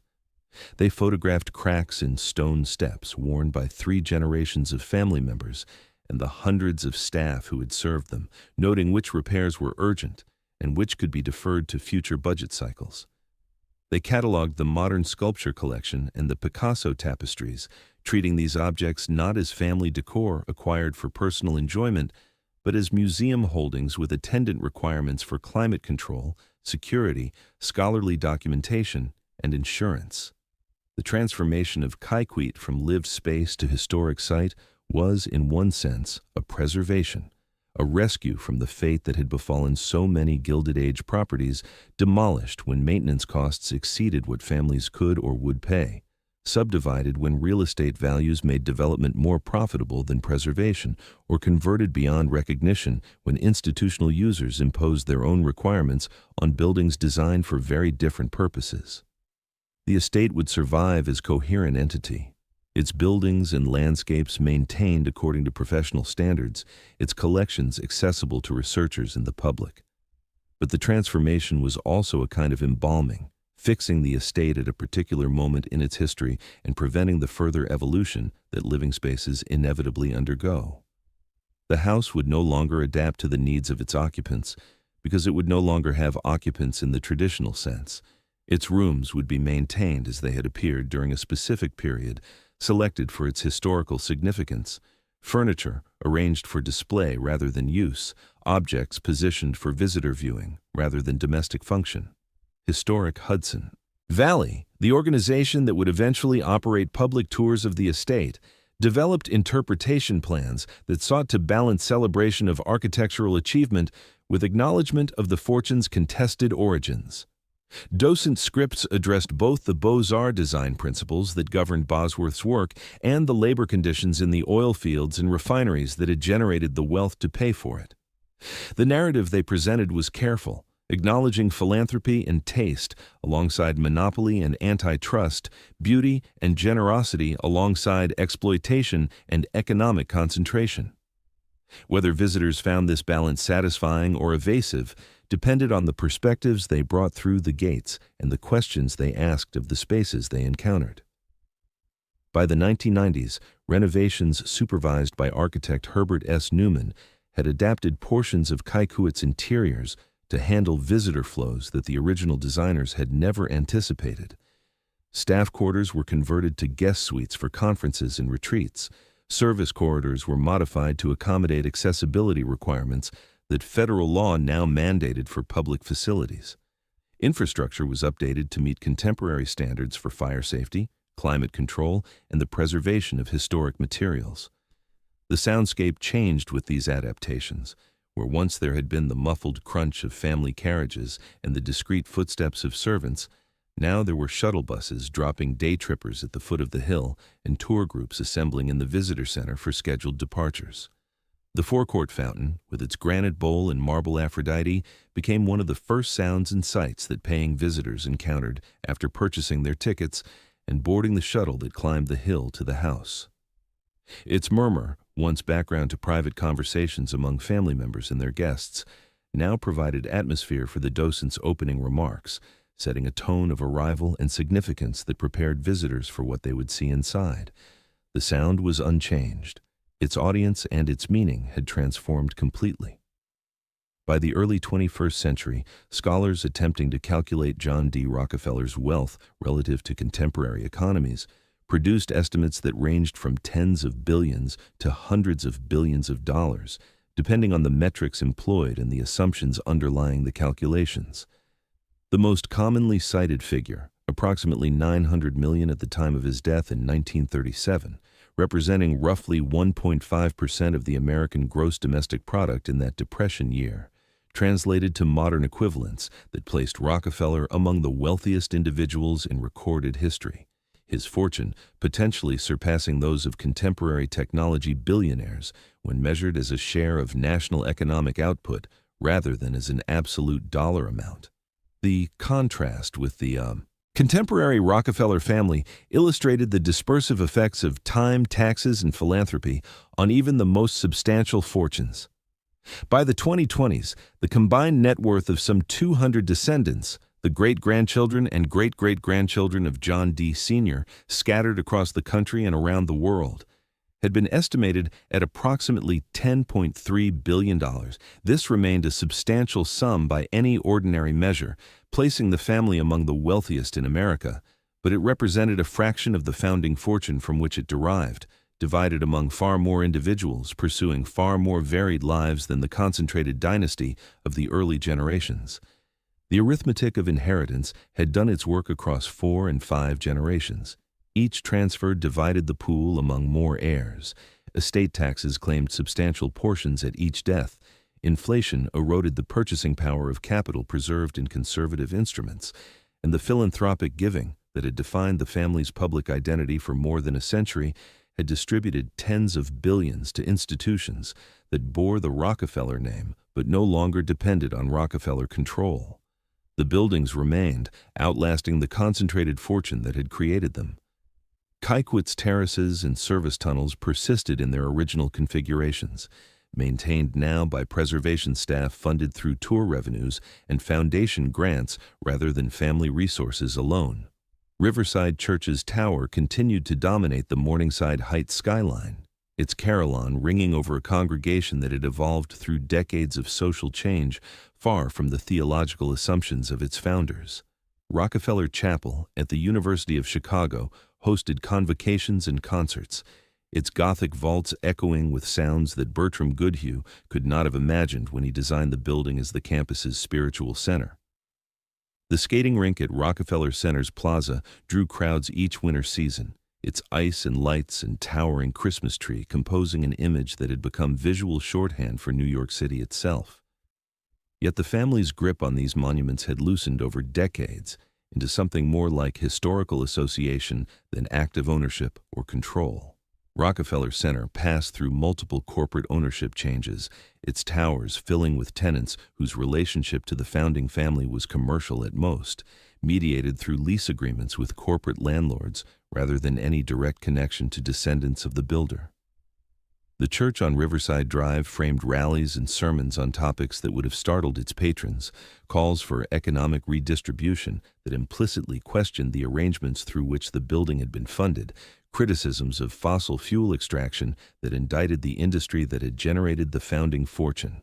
At Pocantico, the Rockefeller Archive Center's underground stacks, described in one account as 40-foot shelves on rails, capable of holding millions of documents in climate-controlled conditions, preserved more than a century of letters, ledgers, blueprints, photographs, and organizational records documenting the family's business and philanthropic activities. Researchers arrived from universities around the world to consult materials that illuminated not only Rockefeller history, but also the broader patterns of American capitalism, philanthropy, and social organization in the 19th and 20th centuries. The archive had become a scholarly resource, its contents analyzed and interpreted by historians, sociologists, and economists who approached the materials with professional detachment, seeking to understand rather than to celebrate or condemn. Among the documents and images preserved in these vaults were photographs of the forecourt fountain at every stage of its history. Newly installed around 1913, its granite surfaces unworn and its limestone paving crisp, surrounded by children in formal dress during the 1920s and 1930s, their poses suggesting the conventions of period photography, half obscured by parked tour buses and images from recent decades, the crowd suggesting the estate's transition from private retreat to public attraction. The fountain appeared in these photographs as a constant, the same bowl, the same Aphrodite, the same arc of water, while the human figures surrounding it changed with each generation. The empire had not vanished, it had atomized into institutions, investments, and properties whose combined influence remained real, but no longer cohered into a single name on a single ledger. The Rockefeller Foundation continued to fund global health initiatives, agricultural research, and social science inquiry on scales that shaped international development policy, but its decisions reflected the judgments of professional staff and trustees rather than family directives. The Rockefeller Brothers Fund supported environmental advocacy, democratic governance, and sustainable development, causes that the fund's original creators might have found puzzling, but that their successors had deemed appropriate to changed circumstances. The family office managed investments for dozens of beneficiaries whose interests and expectations required constant coordination. This dispersal was not failure, but transformation, the conversion of personal wealth into institutional capacity, of private ambition into public purposes that outlived the individuals who had first defined them. The buildings that remained served as physical reminders of this conversion, their stones and stained glass windows, embodying resources that had passed beyond family control into the custody of congregations, faculties, archivists, tourists, and the preservation professionals who maintained structures whose creators had long since passed. The architectural legacy outlasted the concentrated fortune that had produced it, surviving as form, even as the social content that had animated it dissolved. In the archivist's fluorescent light, the forecourt fountain appeared most often not as water and stone, but as a repeated motif in fading photographs, a visual marker that oriented researchers across collections spanning decades and filing systems. The actual fountain continued to operate at Kykuit, its pumps and filters maintained according to preservation protocols, its seasonal drainage and refilling documented in maintenance logs. But in the archive, the fountain had become something else entirely. Evidence, artifact, document, a fact to be interpreted rather than an experience to be lived. For visitors who board the shuttle bus that climbs the hill to Kykuit today, the first glimpse of the house arrives much as it would have appeared in 1913. Suddenly, after an approach through trees so carefully arranged over more than a century that the estate seems to materialize from nowhere, oddly not visible from nearby roads, until the final curve reveals the forecourt and its waiting fountain. The limestone steps are cool underfoot on summer mornings. The gravel crunches beneath each footstep toward the entry. The water murmurs its soft, continuous note against the granite bowl, unchanged by the century that has passed since masons first set the stones in place and plumbers first activated the circulation system that lifts water into the air. Docents gather visitors in the forecourt and begin their carefully prepared narratives, pointing out details that trained observation notices and untrained eyes might overlook. The Beaux-Arts carvings in Bosworth's facade, with Apollo and Demeter presiding from the Palladian pediment over arrivals as they have presided for more than 100 years. The wrought iron canopies whose delicate tracery contrasts with the rough texture of the fieldstone walls. The Italianate gardens stepping down toward views of the Hudson that justified the Dutch name for this hilltop centuries before any Rockefeller set foot on its slopes. The script is careful, developed through years of institutional experience and revised periodically to reflect changing scholarly interpretations and visitor expectations, acknowledging both the aesthetic achievement that the estate represents and the historical context that makes interpretation complex. Below the main house, in galleries adapted from former service spaces through renovations that preserved historic fabric while accommodating contemporary museum standards, visitors encounter the modern sculpture and Picasso tapestries that Nelson Rockefeller assembled during his decades of residence. Works by Henry Moore stand in outdoor alcoves where their bronze and stone forms catch changing light throughout the day. Calder's mobiles turn in gallery breezes created by climate control systems designed to protect fragile materials.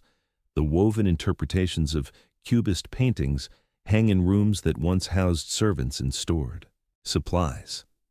The juxtaposition is deliberate, connecting 19th century architecture to 20th century art, but it also records a specific moment in the estate's history, Nelson's effort to keep Kykuit culturally relevant in an era that had moved beyond his grandfather's aesthetic vocabulary.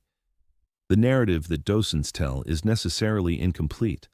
A tour lasting an hour or two cannot convey the full complexity of a fortune assembled over decades and distributed over more than a century.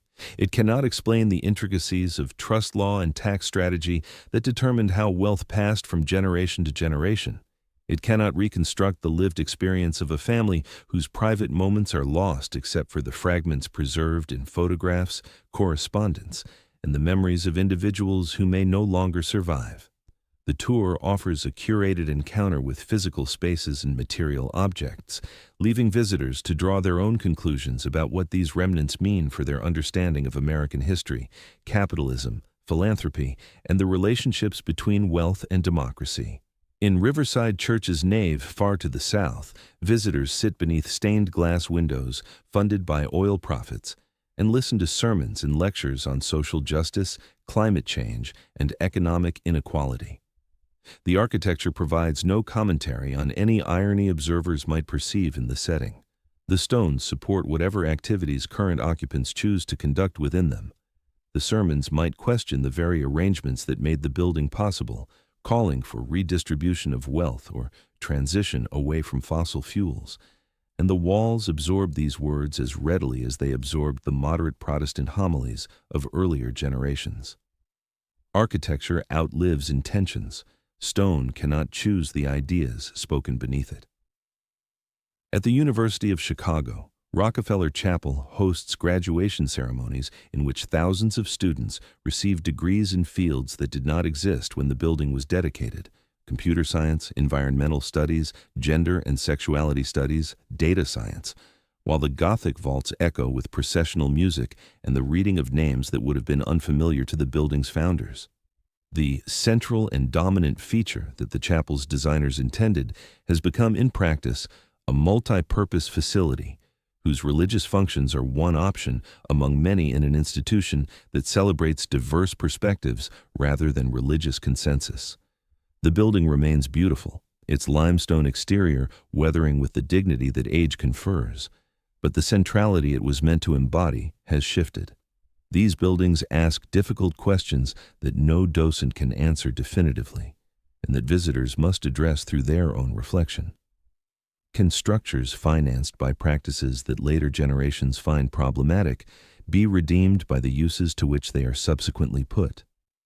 Does the Riverside Carry-On's music erase memories of the business methods that funded its casting, or does each tone perpetuate those memories, embedding the Rockefeller name in New York's soundscape for as long as the bells continue to ring? The architecture provides no verdict. It simply persists, available for whatever meaning successive generations choose to project onto its surfaces and spaces.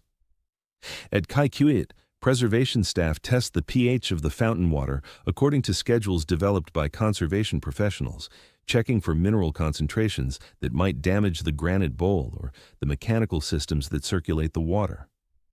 They inspect the stone surfaces for hairline cracks that might indicate structural movement or frost damage, documenting their findings in reports that read like quiet epilogues to a narrative whose climax passed long ago. Minor biological growth noted on basin interior, cleaning scheduled for next maintenance window.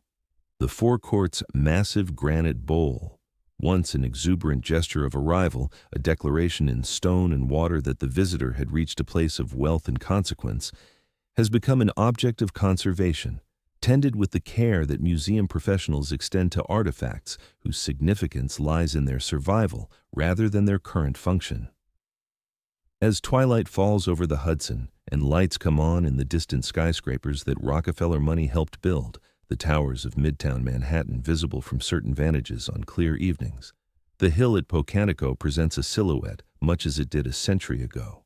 The roofline of the main house, the trees screening it from the valley below, the soft glow of windows that once framed family dinners and now illuminate tour routes and administrative offices, the visual composition persists, while its human content has transformed completely. 100 years after its completion, Kykuit closes seasonally for maintenance, its tours suspended while preservation staff address the accumulated wear of another year's visitors and another year's weather. In winter light, the house stands with bare ivy on its walls, the fountain drained to protect its plumbing from freezing temperatures that would crack pipes and damage the mechanical systems, the terraces empty of the crowds that fill them in warmer months.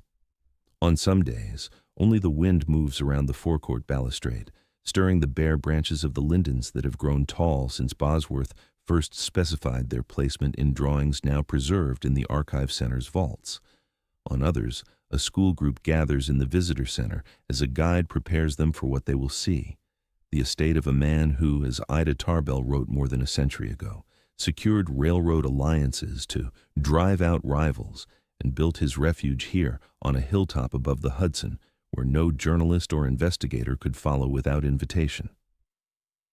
The visitor center shop offers postcards of the fountain and facade, alongside books on antitrust law, philanthropy, environmental history, and the architecture of the Gilded Age. The estate reduced to merchandise and bibliography, its meanings available for purchase in multiple formats and price points. The empire has become a syllabus, a subject for study rather than a force in the present, its documents analyzed by scholars, its buildings visited by tourists, its significance debated in academic journals and popular histories that reach conclusions as varied as the perspectives their authors bring. The shop's inventory suggests the range of interpretations available. Rockefeller as robber baron, whose methods represented capitalism at its most predatory. Rockefeller as philanthropist, whose giving reshaped American institutions for the better. Rockefeller as architect of modern corporate organization, whose innovations in administration influenced business practice for generations. Rockefeller as cautionary tale about concentrated wealth and the political influence it enables. Rockefeller as model for contemporary billionaires seeking to address social problems through strategic giving. The preservation staff who maintain Kykuit today occupy a particular position in this interpretive landscape. Their work is technical: masonry repair, garden maintenance, climate control calibration, pest management, the endless tasks that historic properties require, but its purpose is cultural: to preserve physical evidence that future generations may interpret as they choose, according to perspectives and questions that current preservationists cannot predict. They do not decide what Kykuit means. They ensure that the material basis for meaning persists across decades and generations. The reports they file document conditions rather than conclusions: the state of the stonework, the health of the plantings, the functionality of mechanical systems, the projected costs of future interventions. Among their routine tasks is the seasonal maintenance of the forecourt fountain each spring before the tours resume and the shuttle buses begin their runs up the hill. Technicians inspect the pumps that circulate water, clean the basin of debris accumulated during months of dormancy, check the plumbing for damage caused by winter's cycles of freezing and thaw. They test the water flow, adjusting valves to achieve the arc that historical photographs suggest Bosworth intended, a gentle rise and fall that produces murmur rather than splash, presence rather than spectacle. They treat the water with chemicals that prevent algae growth and mineral deposits, ensuring that the granite bowl maintains the clean appearance that visitors expect and that preservation standards require. The fountain's continued operation represents a choice, renewed each season, to maintain this particular feature in working condition rather than allowing it to become a static monument, drained and dry, its mechanical systems abandoned to time. The choice is not inevitable. Other historic properties have preserved fountains as sculptural elements only, their water replaced by interpretation panels explaining what once flowed there. At Kykuit, the decision has been to keep the water flowing, to preserve not only the fountain's physical form, but also its sensory presence, the murmur that greets visitors as they step from the shuttle into the forecourt. The sound is part of the interpretive experience, connecting contemporary visitors to arrivals of a century ago when family members and their guests heard the same notes rising from the same granite bowl. In the opening image of this account, the camera approached the fountain as a living emblem of power, the centerpiece of an estate built by America's first billionaire at the height of his fortune, its water catching the light as carriages deposited visitors summoned to consult with the man who had controlled American oil. In this closing image, the camera lingers on the same granite bowl, its surface worn by a century of weather and maintenance, its water flowing now for an audience of strangers who arrive by shuttle bus, pay admission fees, and depart with nothing more tangible than photographs and impressions. The fountain does not explain itself. It offers no verdict on the fortune that created it, the family that inhabited the house behind it, or the history that transformed it from private ornament to public exhibit. It simply operates, performing the same function it has performed since 1913, water rising, falling, murmuring against stone, marking a place of arrival for whoever happens to arrive. The visitors who photograph it and move on to the next stop on their tour take away whatever meanings they choose to assign. The fountain remains behind, its arc unchanged, its sound continuous, its significance shifting with each interpretation while its physical form persists. What it means to be rich as Rockefeller, the phrase that once captured the imaginative limits of American wealth, has become a historical question rather than a contemporary comparison. The technologies that made Standard Oil possible have been superseded. The regulatory frameworks that dismembered it have evolved through decades of revision and reinterpretation. The social structures that sustained estates like Kykuit have dissolved into patterns of living that the house's builders would not recognize. The fountain's water, falling now as it fell a century ago, connects these different worlds without reconciling them, a thread of continuity running through transformations that the stone cannot record and the water cannot reverse. The forecourt waits in winter stillness. The shuttle buses will return in spring.